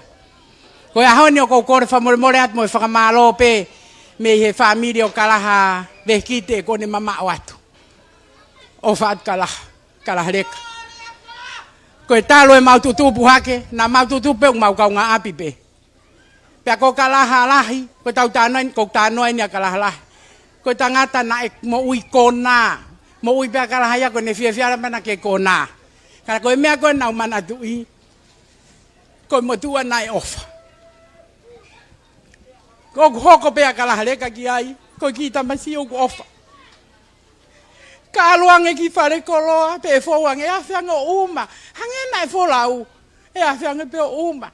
E a whianga pe o whakaleange. Ka kou whakamalo, kou hiko toonga mo ui pe a Kalaha lahi. Pe a kou manatu e mau nofo. Nai pusi aki a Apolo kou tonga ane ia, ki a nau tolo. Pe nai ai pe kou toko ua Kalaha. Ka kou tui pe, ok tokanga mai, ok whanongo mai a Apolo mo ne whanau, ki he rea kou whai. Pea kou hau o tuu he ahoni, ka kou mana tui ko koe nai awe ke Famili. Pea kou whakaamu pe te ke omi, ai se niti, koe tau olunga ia a Kalaha leka he aho koe nike ai aka ne fo ima, koe teke o talunga, koe paanga tahafe. Pea e omi ia ke awe koe tau olunga ia a Kalaha leka, ko hiko whatongia ia koe toko ua ko Kalaha leka, koe tungane ko Latu vai hola. Pea ko ofa lahi ata mo tolu ka inga ko toa pe Famili fae, Famili tamai, Famili o Manako, mo hou e iki ha matapule ha alotu, mok mo tolu ko toa pe, koe ke halea fe unga, koe ngata angai ki lea o fatu. Malo.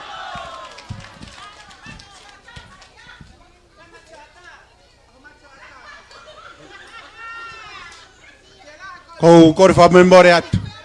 I he whatongia koe nai talata nai, ke hoko atu e taurea. Oku ko tau programa he ahoni, oku ikai ke hea programa ia fufa malohi. Ka ku mahu inga ngai whatongia. Aku ai tangata ik whaif kau heni, oku mei whahoko e naulotua na tui homa keri kau. Pea ku kore mai e se tuata ki sias koe ni, e katak pe mua tamare, pe lufe. Ke nau ki hu mai na tolu, ka nau turiat na toki he lotu.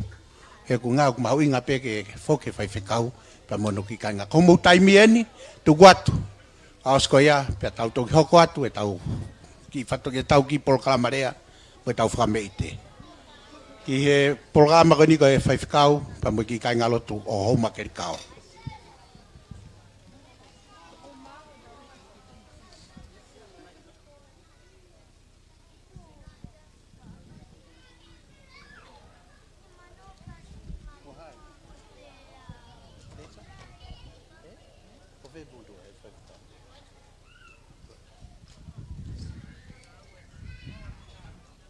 Tapu ki he awhia atua. Matapatu tamare. O maa hoa. Tapatu ki alofe. Matapatu tahine Manakoheu. Matapatu tamasi i Kalaha Vehikite. Moki beha kaya ngai ki olonga. Tau pas-pasi. Kaya. So mo lolo tatau pe. Mo telan tatau pe. Mo fo tatau pe. Pau mo mata i Niutoua tatau pe. Malo mo mea hevila. Pau mo rea tu whavaha. O maa whainga. Toko mai ka kulai toa whake whaete ki whatongia koe ni whafonga tu e mau whaifekau. Whamori mori pe msi koe koe whaifekau au. Koe whaifekau toko ni au. Koi. Ko tō pe ke whakafonga ate takata iki whaifekau. Aho mau kai ngā lotu. Ko etilati vai nuku. Pe he ki ono hoa ko ofa. Pe fo ke mau setua talahi. Moi kau whewhine, kau tangata. Ponu ngai talavou, mau hen katoa pe e whainga ke whakamawai pe moi mau ki tahine koe. Ko mau o whaanga inu. Pe koe mau whai number one ien. Pe i haho di heu, mau whawhetai ke eiki ko ke ikona. Ai ngai whatongia ko toa pe. Ke whai ho tutoni. Pe mau whiwhia katoa ai. Ke ofa ia Kalaha. Mau ofa katoa ai pe ia Kalaha. Kalaha, ka aruanga rewa ki halatahi o whakataua he tōna ki, awhi ake he pure whakawahe. Ke hanga whakatau ke wawe ka ke whoku mai mo heu, ki hen. Mau o whatu ka ki moua. Oku whawhawhonga ang pe mau ofa atu e whai mau ki ta alonga. Koe ia. Koe mau ki ta hantu whikaua en koe ka heu. Kalaha. Ka kua ha toko ua e toe. Koe. Hake kumai pehe sais pe koe. Koea, kono aia mea pehe niu ai pe iau pehe. O fatu ke presteni pehe ke pisope. Mau whamalo atu he. Ngai whatokia ko toa pe ahoni. Langi e lotu. Ka pehe ki he. Tamare pe moi whanua e ki koen. Pehe ki kāenga tamare. E whaingaa. Koe ki motu a pe nia. Koe moko puna tamare mo nuku. Nei whai taim koe pe whai au he atu ki whai tu koe. Kau whakolo au pito e whoku mai ki a pini. Kau mau o whalahi atu. Kai ke te ha whasia e lahi taha ka koe whaspe koe tu ai ke taha.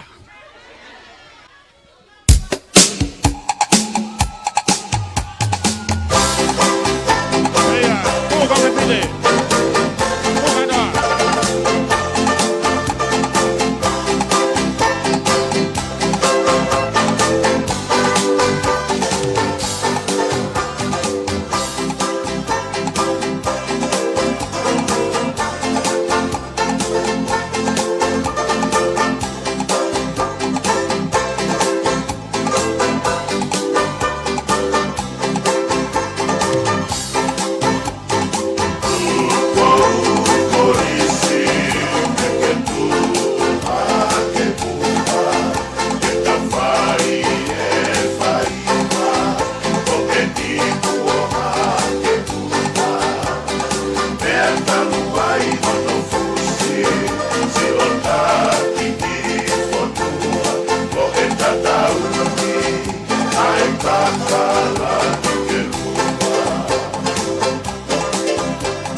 Malo atu, kula.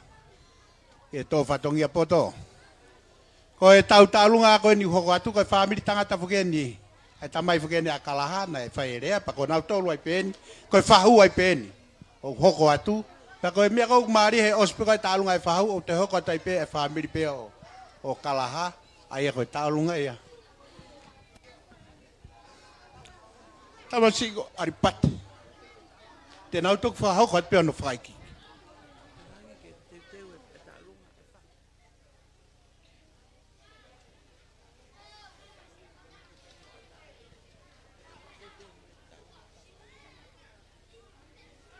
Hiri ko ia. O te ia uma mo riri we ta. Ko whahu ia o Manako. Ko tālunga i pe ia e whangata mai. Mo ki mea ki lalo ki e whangapae. Maro.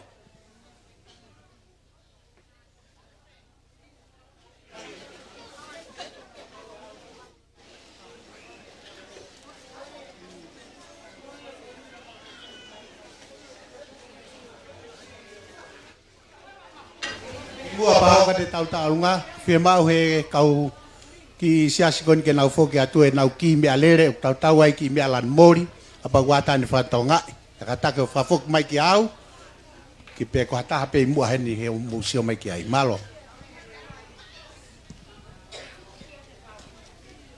Ko le peke uhu whanga he ngahi whakatapu ko oso no au whaki.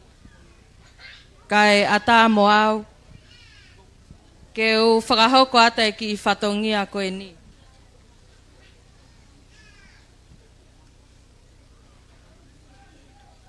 Koe ki whatongia koe ni, koe tauolunga ai whahu o Kalaha Leka.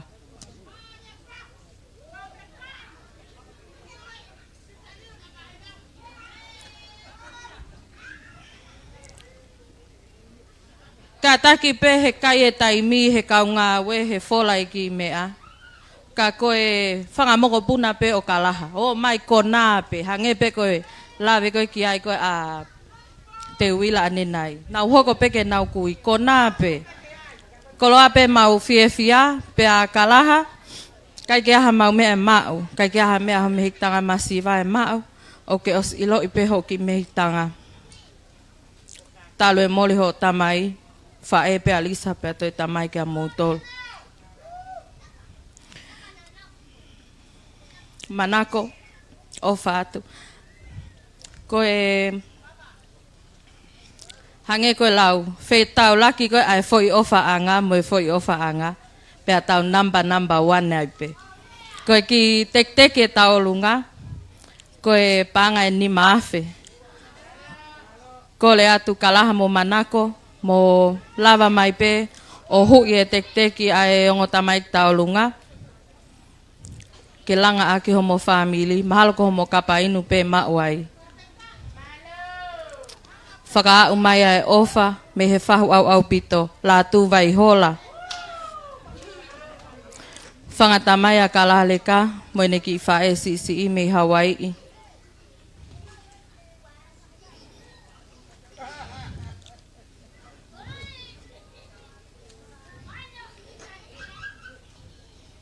To e tek, to e nā kahoa Kalaha. Ko le atu DJ, tai mai pe tuitui a tamale ki he whanki tamai taulunga koe ni. Maloa pito.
Malo, kore ke tau whanau, ai nau lere oloi loto, mukatak na tau atai a mutol, a mulavea.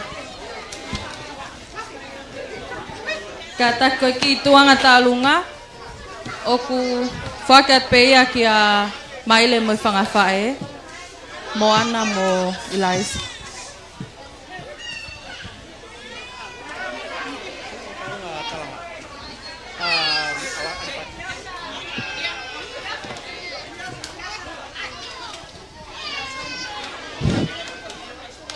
Tulowat, magkele-kele ikin.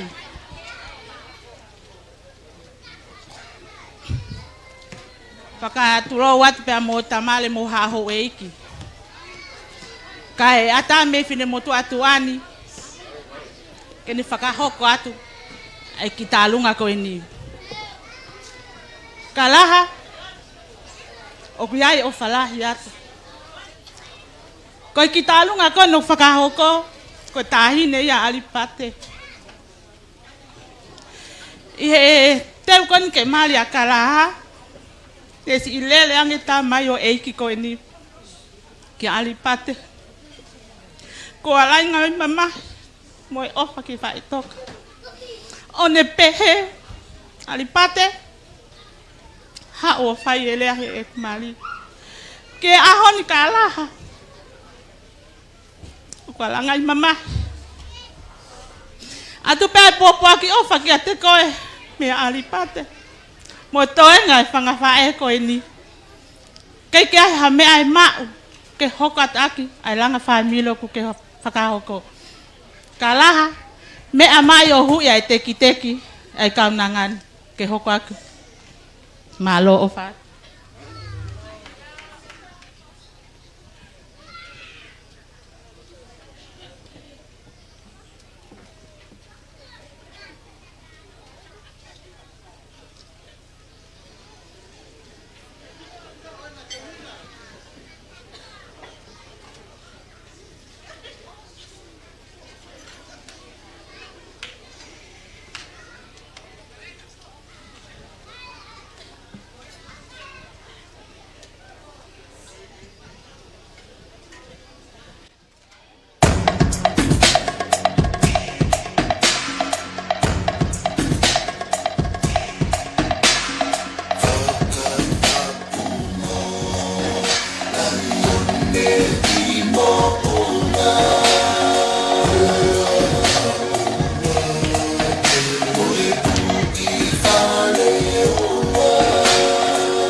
Malo pito. Ore peke u whātula watu. Tapatu ki heo tua u kawhio i o tau loto ngā. Tapatu ki kauhalauta. Tapatu ki a Tamare. Ka koe ulaki kangata o Tonga. Lufe moho weiki. Tapatu ke si kāinga ofa ko tō pē. E ongo whahai whare. E ongo mea mari. Ki whatongia o whakahauko atu i ao ni. Ki whatongia nei whainga taa au pipo kia te au. I nai tūtū ni mai pē e whae a Kalaha ke u lere mai menu sila. Ke whae rea koe ni koe whahai e ne kamai. Ao ni Tamare. Ngoi lang ia whainga. Tau tu a whanga tu pē, whatongia. Kono whakamau whatu. o yongo mea mari a honi ke whai ai tala i ki tua, tala ki mamani, tala ki au pē. Ai koloa mau inga a tamare o kune puke puke ati mui whanua. O ko whekau ngā aki pē pia mui whaamiri o whai. Ulaki koe haa monga, ua koe maka whaakina ngā, tolu koe keta, wha koe ne kawhalalava. Koloa aina tamare o whai ki ai pōre pōre i mui whanua. Kalaha, tō atu pē pimua he koe panta pā, koe eiki ia. Koe maka whaakina ngā, koe whalala ia, ki heo tua mooni. Pe koe ne kawhalala wā. Koe kawha ia na e whakatau kalu ake tamare.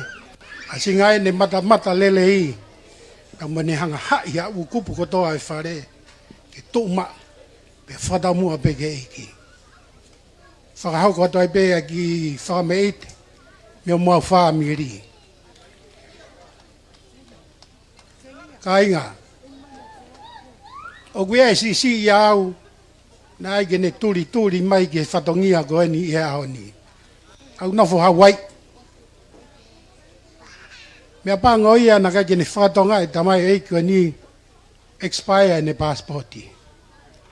Koe konga ia tahana aku lava mai ai minu sila. Aku hao ke whakakata whatongia koe ni. Whatongia me ia siswha. Maa ue mo ne whanau. Kai maa moonlight. Pe whakate whito ia ki he ofa. Wha Moimoi mai. Me toko taha pe tū whiwhine. O Kalaha ko rigiriani. Ma hoa mo sisi ia te au ko semus muti. Kalaha. Kai a mea mau. Koe haki tola i tolu afi. Puke puke atu. Pake ave ka manako. Kene puke ke mau. Ko hinga ke kamata tu aki ai Famili. I kai ngata he Kalaha kai umaa manako.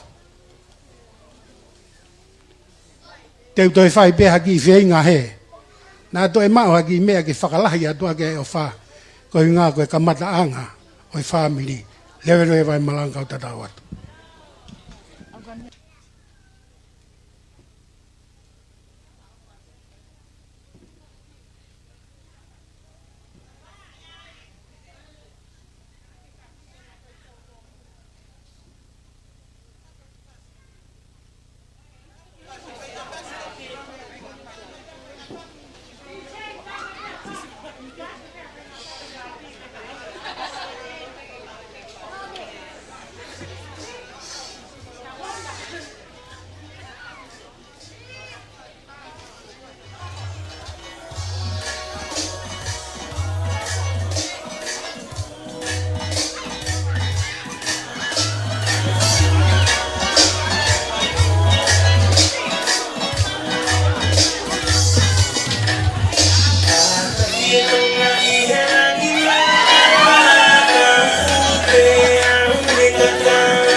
Ko e tau alunga ko e ni. Nai ton ke whaka lea atu pe he whine motua nai whakahoko e mau. E mau whatongia ane nai. Ka ko hinga o ku vale he whai whatongia. Te u ai atu ai pe au e mau whakarea e mau tau olunga. He kai e te tau mohe he ne whainga tau onga whakarea tau olunga. Ko e mau ki tau olunga, ko tau olunga e ni ai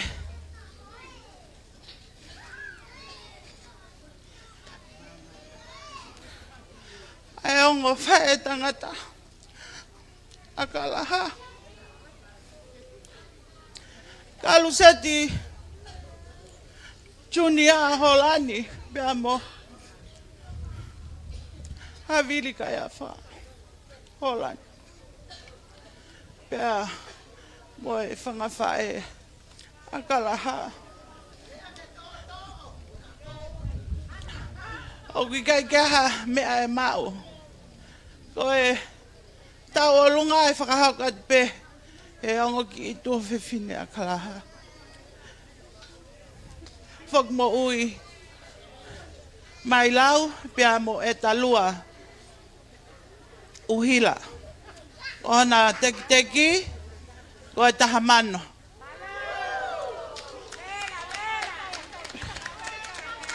Kalaha ke mea e mau.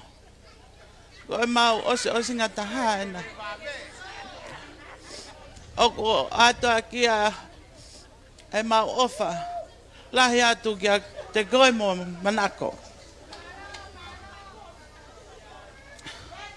Ka tā mai whasi, nā po uri. Malo.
O kore ten malo au pito, ko lava te tarunga ko ni.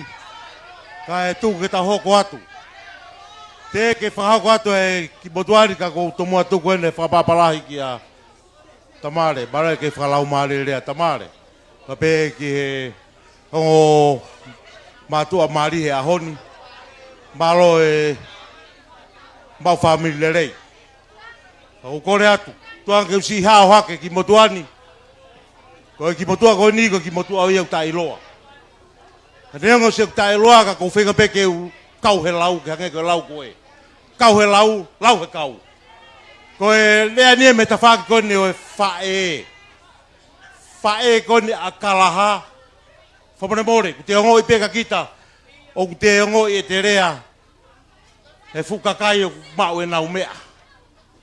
Ka neongo ia ko motua masiva kita ka hange ko lawe ko ane nai. Ko roto peke u kau he lau. Pea lau he kau. Ko ia e ku kore atu. Ko e ta whakeni a Kalaha i e ne whae. Ko e whae tangata au. E ne whae. Pea whia e motuani pa pehe. Ki ta whake whae tangata a Kalaha. Whiok. Kau mai Tonga. Kai ke tu ke lau ingoa. Ka kukore atu. Tumai mahu ki whakamari heni. Ke whahoko ate mau ki taurunga koe ni. Whahoko mai pia mei he ki whae tangata Kalaha sore maama pia mei Australia. Pa pehe ki ne whangakui koe mutu ai koe ni. No pei a wha. Ko kore atu, ke maha mau ki whakamari e. Koe kukai ki ha taurunga ia, ko kore pia heni. Ke mahino koe mausilere mai mei Niutoua. Pia koe mea kou kore koe Niutoua pe kukei hena. Hopo ki roto. Hopo ki roto. Ko ta hoeni. Pea ko teki ko ni ko mau mai me he ki whae tangata. A Kalaha, sore maama. Pa peheke toga whaun bete ko pangata hafe. Ko ia. Te u whaki pe ia ki a Kalaha. Ke tokoni ke hoko atu koe no ki Famili. Ka kukore atu. Niutoua pe kei hena. Taimi eni. Whamone more ti sei ta imai ne ulere me i toke lau.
Tulo watu pa mo ngahi me ano ko to ape o toton ke paka tapu tu kon o ape te tau po hiu te ka ke to la a pa ko wasi ko me ni o te ka bata pe Niutoua kai paka ko atu ai ki patongia ko en tai te tau lu apa mo ke ngawe mai ka tau to ka tau foki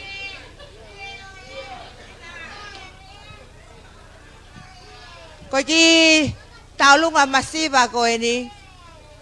Ko taulunga ia ai ki panga fae tangata ai fae a Manakoheu. Pea ku ai pa mo panga fae. Pa mo ta ko to ape pa mei o tu mua takaya ke ilofanga takaya ke ai uiha ko tau tai mien. Ko kore atu tai ne Manakoheu ka ja me ai mau. Oke osi mahino ipe ko tuku nga kumau yai. Ko teki ko senit petaha.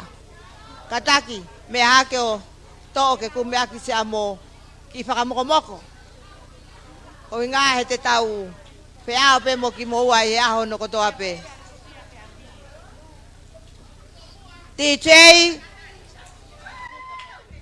iyo ke mau ya ke tutui o nga ka tau mau hono mari e.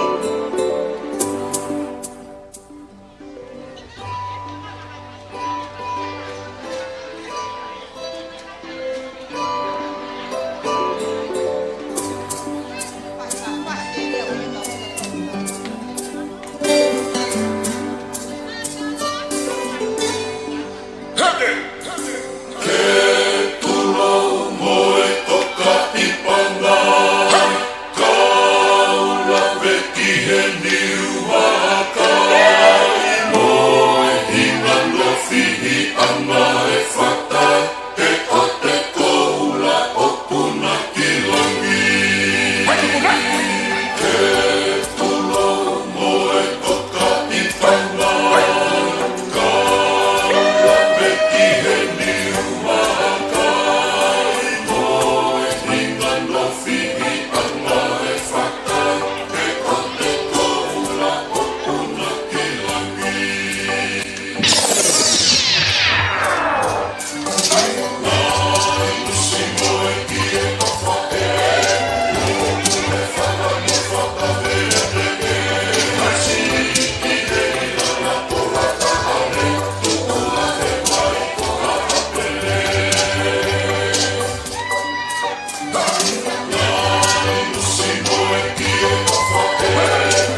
Malo pe mari e tau na kata ki ki mosioa e pola haka e ka ine tau lunga. Ka ngalo ange koe foi mirit pe tolu na talange. Sai koe tau kau tau lunga koe ni tu mei mui o nau ki ho haasi au. Ko pe ange mo kataki o kai ko mari ni havare ke mo o mai pe mo tolu ndo a ia o fa ka tapu. Sai koe hokot koe ni. Fatulo watu tamale pe moi aho mo noanga. Ko le pe mo ake u hufanga tu he tala fakatap ko osi ake mo ake ono au faki.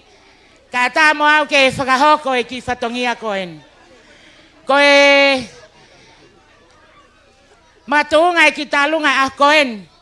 Katuk pe mo ake ulave atu ki hoku tukunga. Ko e te whakano no pe ko inga he ku lahe kau talunga. Ko yongo whawhine nana toko ua pe. Ko lahi taha whawhine ko tupo tai se whea mo fis. Tupu ai ai kaunanga ko ni whahoa. Pea koe whikawa. Ko whawhine ko Monika nane whanau i ia a Maria hehea. O kaana ai tamasi Mario a koe ni. Ka kehe tamale, whaam hok loto, ke whakakakato hok tukunga, ka koe ngā pule ai taimi pia moe aho. O ku whakaau mai ai ofa, mei he toenga o e Famili, Kalaha, ki o fofonga. Whakamalo atu he wai taimi nā tau whiohi ai, koe ki tamsi kon ko Kalaha koe ki tamsi mata ofa. E alu pe i whalaka he kake whalaka i kolonga e awhi api. Whailoa ki mea. Pako whakamalo Kalaha. Ke he peke ke ilo Famili o tamai. Whoki peka ila i se mo kaseti. Maloha no tau hi koe. Oku whakau mai e ofa. Me kau tangata. Koe ki rea whakatua pe vave au pito pe. Koe kau tangata na nau pe hen Kalaha. Na iai e tamana e wiko sta Niutoua. Ai ni au ke tupu ai a Kalahalahi. Pena e mo tama taha na uia koe meia.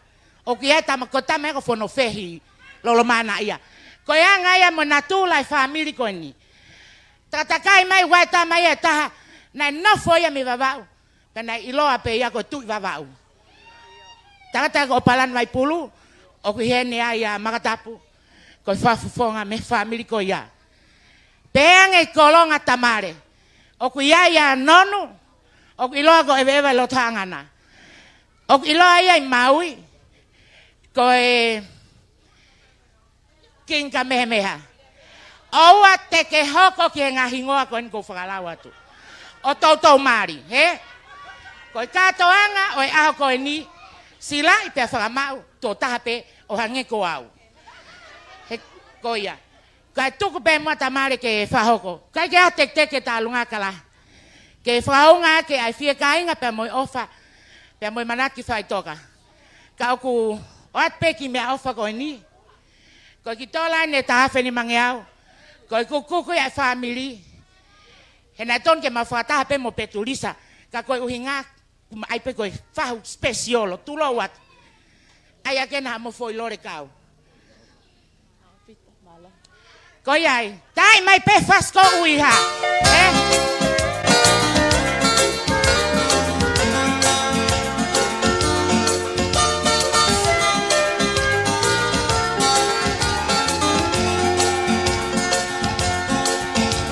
Mahame mafua one asie baba.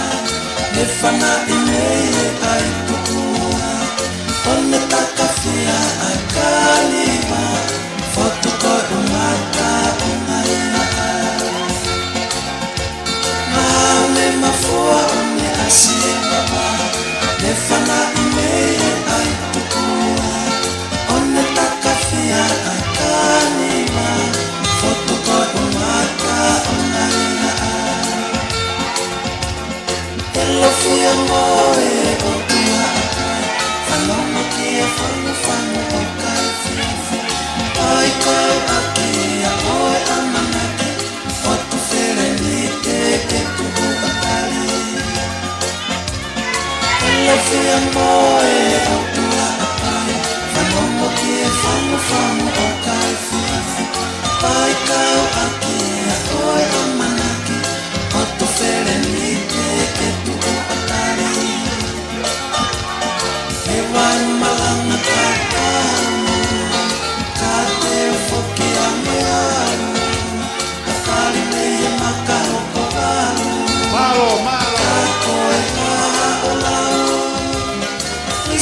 kumana kumikwa itoka katona molikua malai Ketue aisi afinele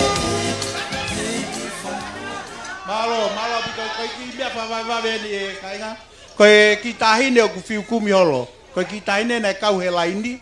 O whawhawhua ke he laini koe tau whitu. O te unga tatau me whakitamai ki koe ni. Koe ki tahine a kolo tau. Ko kolo si. A pau wataha siot ki ai.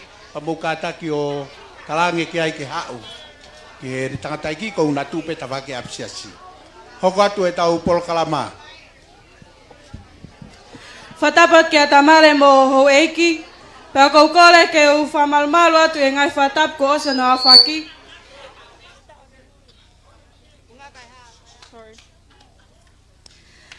Koe ki whatongiani, koe whawhawhungai o whahu o Manakoheu, ko soana tulu vai taiki. Pea mo loto honga ia mo oni, si ono whalanglangi i he aho mahu ingani. Ok masiva ho mau nima, ha mea ke whahoungai aho mo no mahu inga. Ka ok whonu ho mauloto i e loto honga ia ke mamata, whine motua masiva mo tailoani. Koe ki loa kaoni e uatu e ke wharike ake peito ho kui Manakoheu Beyoncé Langi Vehikite. Pea kou kole atu ke lava mai o hui e teki o whine motua ta o lunga koe ki tola pe taha. Tala monuat mo ofalahi atu ke te ki moua i he o e poki fo ou o mo ui nofo famili. O whātu tae mai whasokolo ngā tiche. Aire o e funga Haamonga O kutaka whaka Ngalonga taa Te utana toa Ki e uturonga Tangi ono ea Ono ea katalaka Utana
Kau whakamo mo piki he kau tutu ni.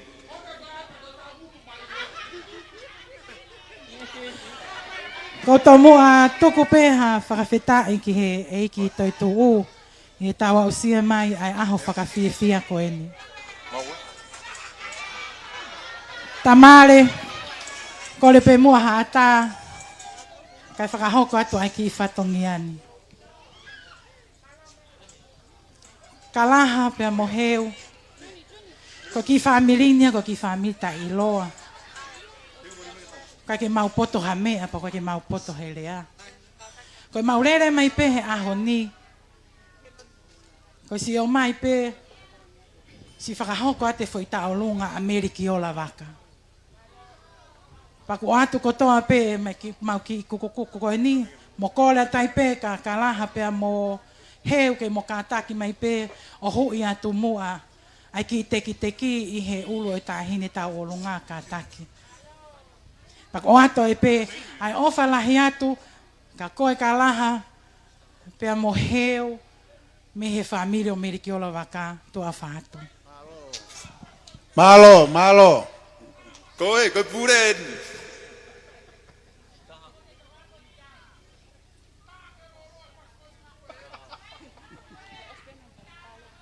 E o fasi ko ni e lolo au pito. Mo kātaki. Tulo kau hua lela aki e mai moa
Malo, famalo te talunga ko ni ko talunga hoko.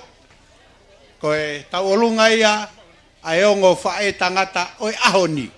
Fere ai fae tangata. Kapana mu fanong kai ko fae tangata ma kuono fae tangata. Pa ko fae tangata oi ahoni, ne ko pe masi te ungat ko fae tangata ka o ku ia ke ia kala. Ko e tungane au ilaise. Sisi taha. Pea ko tahine ko na e toi hai pimoia. Ko tamsi ia ke tahine ia e lahi ko ia au ko tamakosione na loto pe ngo ki fai tangata totonu ke ma fai tangata ke aon ko ia ko mauan fasi ko ni ko ki tek-teki ko korea tu kalaha kai pe ka manako ke mo kata ki mai o hu ye tek-teki kai hoko te tau lunga pe ko fasi ko firi he ngo ki fai tangata ko ni ko fasi pe me tonga lereka hapai pe o na taulunga e ahoni malo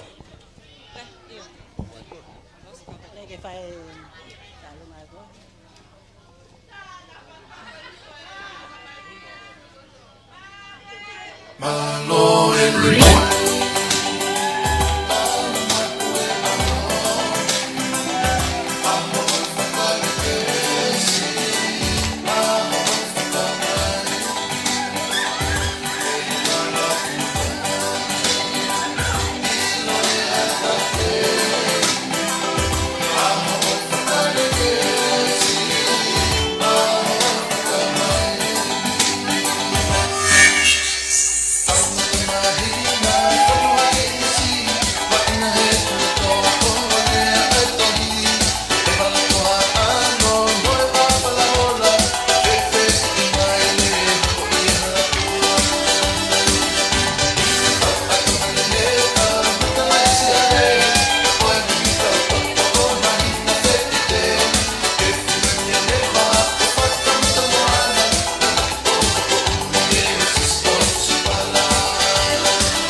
malo ngafai tangata fai talunga Fatulo watu. Ko le peke hufanga ngahi fakatapu ko to pe ko fai he ah mau inga koen. Ka tu mo ke ki fine mo tu koen ni ke ne fakahoko atu ki fatongia hoko. Tamasi kalaha. Ko fakamu ake ke mau hasiliva. Ko koula. O atu ake mau ofa. Ne ke osilo pe. Ko familia ko ni ko family masiva. Katuk pe mua ke o atu aki. Ai ki se ni te taha ko ni e mau ofa ke te ko e mo ofa anga. Mahalo pe ko ki fo ilo le va e pe la vai. Ta mai ha fas ka tau sio ki ai.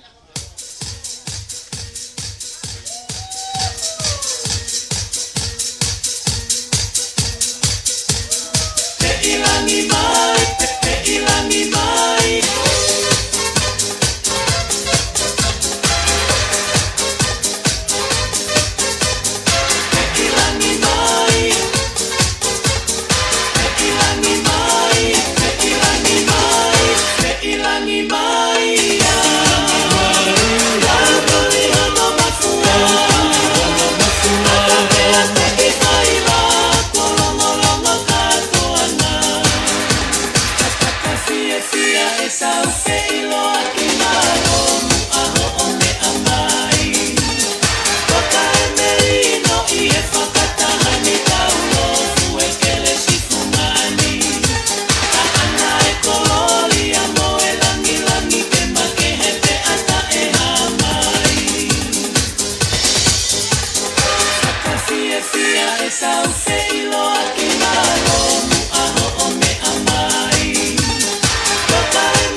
Fanga ke whakaunga pe ngai whakatap ko toa pe ko os whakahokat me muani kai ata ki a te au ke whakahoko e ki whatongia koe ni.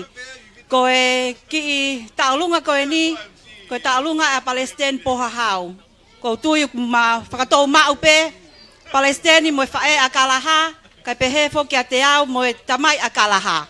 Ko e lele mai me mama o ka ko os ilo pe he kalaha o ko mau ha ofalahi kia te koe mo e koe ngai whanau me muli pa ke o kolhen ke ki fifine ta alunga tupou pai ngai fasi pe ai hoko ki tahine ve e tono ne family kon ha fai mau ki ta alunga malo au pito.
Koe tau olunga koe nu amanak ke fai koe whakahoko koe ki whakamei te pe. Pea kou kore atu. Ka pau o kui he ni e whanau mo makapuna le hainga. Whanau mo makapuna o lesieri sisifa. Whanau mo makapuna o tupole o kawa tafuna. Whanau mo makapuna o maria mo whalau mo loa. Ko hono toe. Mo pie piano pe o lei lou pe he te pile. Mo e se au whakamoko ai. Koe mea koe fo i whasi kono kou kore ke tā ke DJ. Ka kuiai ha whasi sā kala me niti. Pea whakae hau he hahoni. Ko ho tau taimien ke tau ki slow ki ai. Slow motion.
Mata ke ala mai ana tula.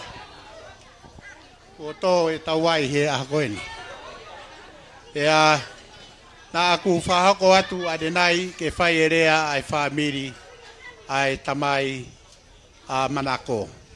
Pea ka pau o kua taha hene ke i whi erea e Famili ko ia, pea lava mai o whai erea. Pea hiripe ko ia, pea hau o rewa ai erea ai Famili ai whai a Manako. Pea ka pau kai ke mouloto muto ke muto erea o lava i pe. E ngai whahako koe o mo ngai talunga nai, pea mouto ki whai longa mai pe.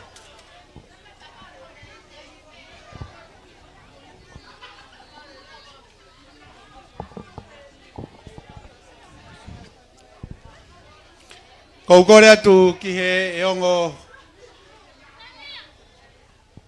toko ua mahu inga taha e aho. Koe taimi koe ni, kuo tau whaofi atu ki he tuku. Ok toi iai, ha mea au kumo toi tokanga ki ai, pe te mwhai a ha morea whaosi, ka tau whaosi rewa e tau polokalama. Mo kata ka pau te morea, ke atu pe ki maika koe na, ke whai a ko morea, pahiri ko apatau toki hoko atu. Ki konga ko Niutoua he ni mou kātaki, ki whamau ifo, ki he ki polokalama whaosi, patau toki mātuk whatape pa moe hou eki. Mo tolu kau kosi, tua he te pire, pia moe pare, mo kātaki. Ak moulawa atu, pa moulawa whakalolongo atu kai hoko te whatongia. Malo.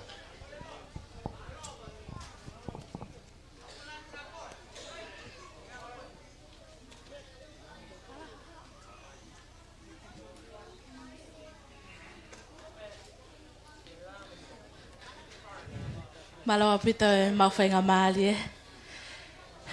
Whawhetai kia sihova o lele ia.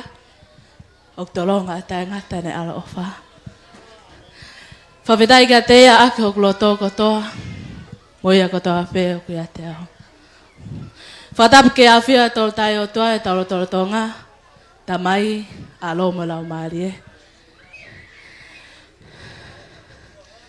Tapu.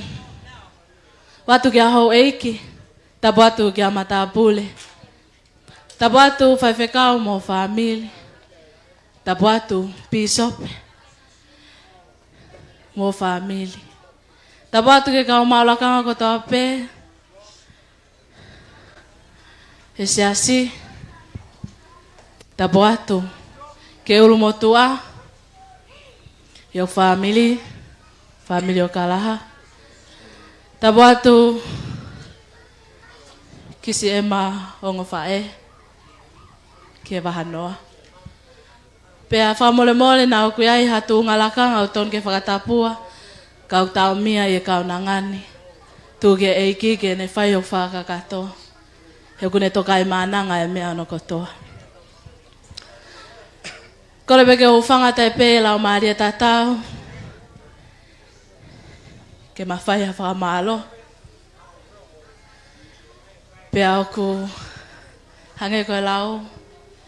Kai ke ilo pe teo kamata mei whe, pea ngata mei whe. Ka kono whakatoa, Famili.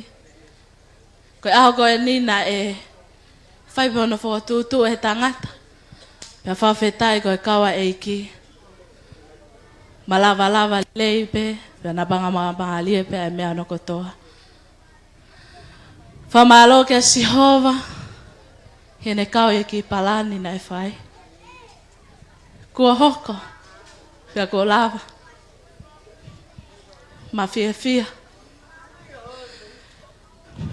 Pia kua hoko pe aho koe ni, koe aho iau whahikikia ko no wafa, pia ke lang ia toko taha pe ia e ahon.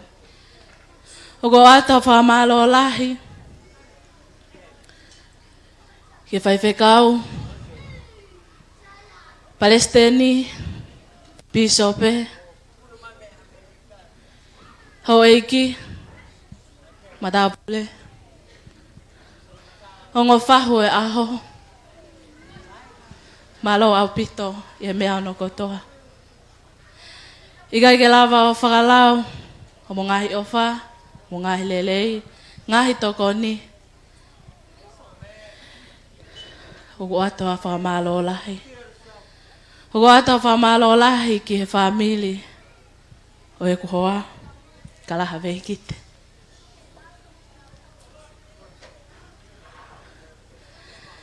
Mata i moana. Ilais. Malo e. Mao tangata lelei. Malo e o hitama lelei. Malo e talatala i whale lelei. Ako naki lelei. Lawa ke hoko ia ko hok whalala angai a hoko en. Ikai ke o lava o lau whalau te lau e si ngahi whae kala mo Famili. Ka ko hou ngā ia au pito. Yoku loto. Yoku hasino pe ahoni. Ai nau ofa. Malo au pito, homo ngahi tokoni ono kotoa. Malo au pito, homo ngahi ofa ono kotoa. Malo au pito, si homo tali lele iau. Moloto lele mai ke te au. Ke hoko pe ko hatokoni o kala. Malo au pito, i mea ono kotoa. Watu famalo. Kisiok family. Aho ko ni. Ko mislah ya ko. Tangata eiki. Tangata na neo ya ke au. Tangata na neteu ya ke au. He ko uia eiki. Te ki ai ke tau kau whātaha e aho ko ene. Kei whae ma palani mo Kalaha kei Afrika Kalaha he misiona. Ko wahe peke tangata eke me ano kotoa. Ne whaka eke mai maupe. Ko hae palani, ko hae me hoka moa. Pea whaka matala e me ano kotoa. Na iai hawhakotu utu uia.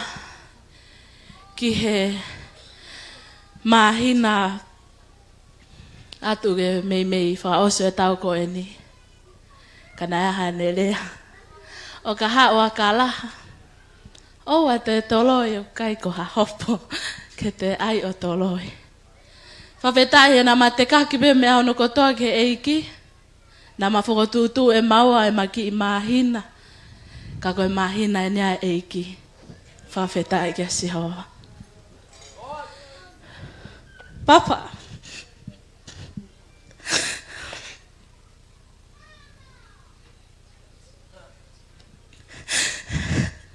Ne mo kai hen. Mahalo na ku hen pe hau ki la mari. Tia mai ko nu ma as mari mo kala.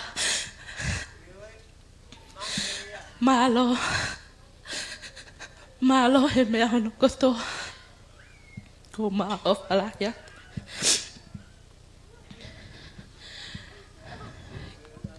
Iga yo lava whakalau mo si e whanga whae. Haunga ia lahi au pito. Ki si e whae mei manawa.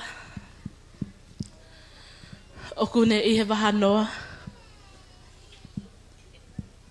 Neta.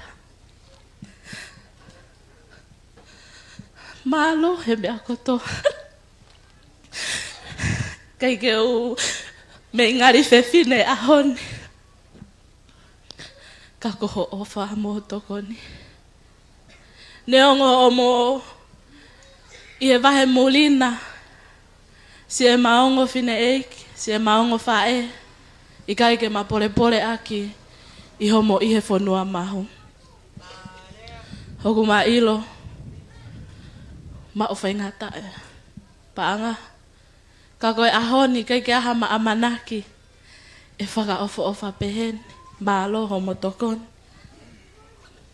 Malo neta. Amelia. Ala. Molini. Mosi ek whanga whae hono kotoa. O te moutangi. He ku mole mai. Tau whiewhia. Kua tangata leleu ome eiki. Ne kei. Omi peke tau kei wheohi pe. Ko ata wha malo lahi a te moto. Malo mo ngai tokone ono kotoa. Ko whine ahoni. Laka whie laka. Ko mo ngahi ofa mo tokoni. Pou wako naki. Malo au pita. Peo ko umauha ofa lahi. Kisi eku whangata mai. Siaos. Steven. Solomon. Mauha ofa lahi atu kaki motor. Malo au pito. Ie mea hono kotoa. Si eku famili hono kotoa. Ki eku whanga uncle. Whanga auntie. Whanga kui. Ko mauha o whalahi at kaki motor. Malo au pito. Malo au pito. Kisi eku whanga kaunga mea. Whanga maheni. Malo au pito ho mo tokoni. Malo au pito. Kia ki mau tolu hono kotoa u tau kau whakataha i ahoni. Ogo o atu hawha maalo o lahi au pito. Sio mau lava mai ke tau whawhiawhia e aho ko eni. Whatawangi ke langlang ia e pēr e ki e aho ko eni. A kene kei whai tau pui kina ki mau tolu. Maaloho mo ngahi. Fuaki hono kotoa e aho ko eni. Oku mama o ha o whalahi atka ki mau tolu. Pe oku hounga au pito. Kalaha Vehikite. Malo au pito. Malo o whiawhiria. Ke uhoko. Ko hoa e ako en. Oku hounga. Kia te ao. Nena. Malo e tau. Malo e whana mea rere. Malo e ohitama. Ko maha o whalahi atka te koe. O te ke tak. Tau whia he ahoni. Hoko ke i hoko pe ko o whiwhine. Ko maha o whalahi atka ki mau tolu. Pea whamore more. Si ono maulo. Ke tau whangakata e ki o whamalo. O whalahi atka te mau tolu. Hono kotoa. Malo api. Malo api tu. Malo ba fana mari. Kau ne hoa rea lo lahi. Ko pape ke mate te wa we kia. Ka mau ka feitu ka rea ne ta pe ana. Ko ki kama tu ke tau tu aki lalo. Sio ko mate me o. Koe o toma tu pe fa malon fa fetai e tamai wali ngai. Tau ko tau pe fa ke tamu. Kalau kita tu kafa tai maki ahau yang kita ha bea de to kanga kiai nama ke pani ko to kata ha ni pane e ke mega ko han ke faham kiai ahau fa mari ko me peta na tan kiai ko fia ko ka mata tau ma tu ko pe no fia ko ya wana para mai ho ko ma fa la ke mo family va todos pe ko kata mari ka ma pasten mo piso ko ma fa la ke mo tolu to makiri ai mo fa wa suka isi eme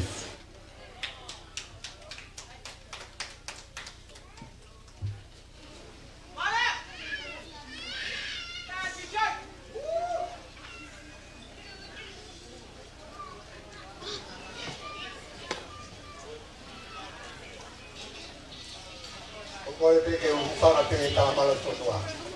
Koe tā te rea ia. Koe rea maunga tā pene ai aha. Ko osi. Koe ko kore atu. Kau whaosi wahe. Kau mātu pai. Koe whai atu pēa tau lotu tuku. Ia hiri ko ia. Koe lava i pe ia. Ai tau kātoa. O tua mafu koe māta mai whawane whiona. Ai whiona o ke tokai mānana.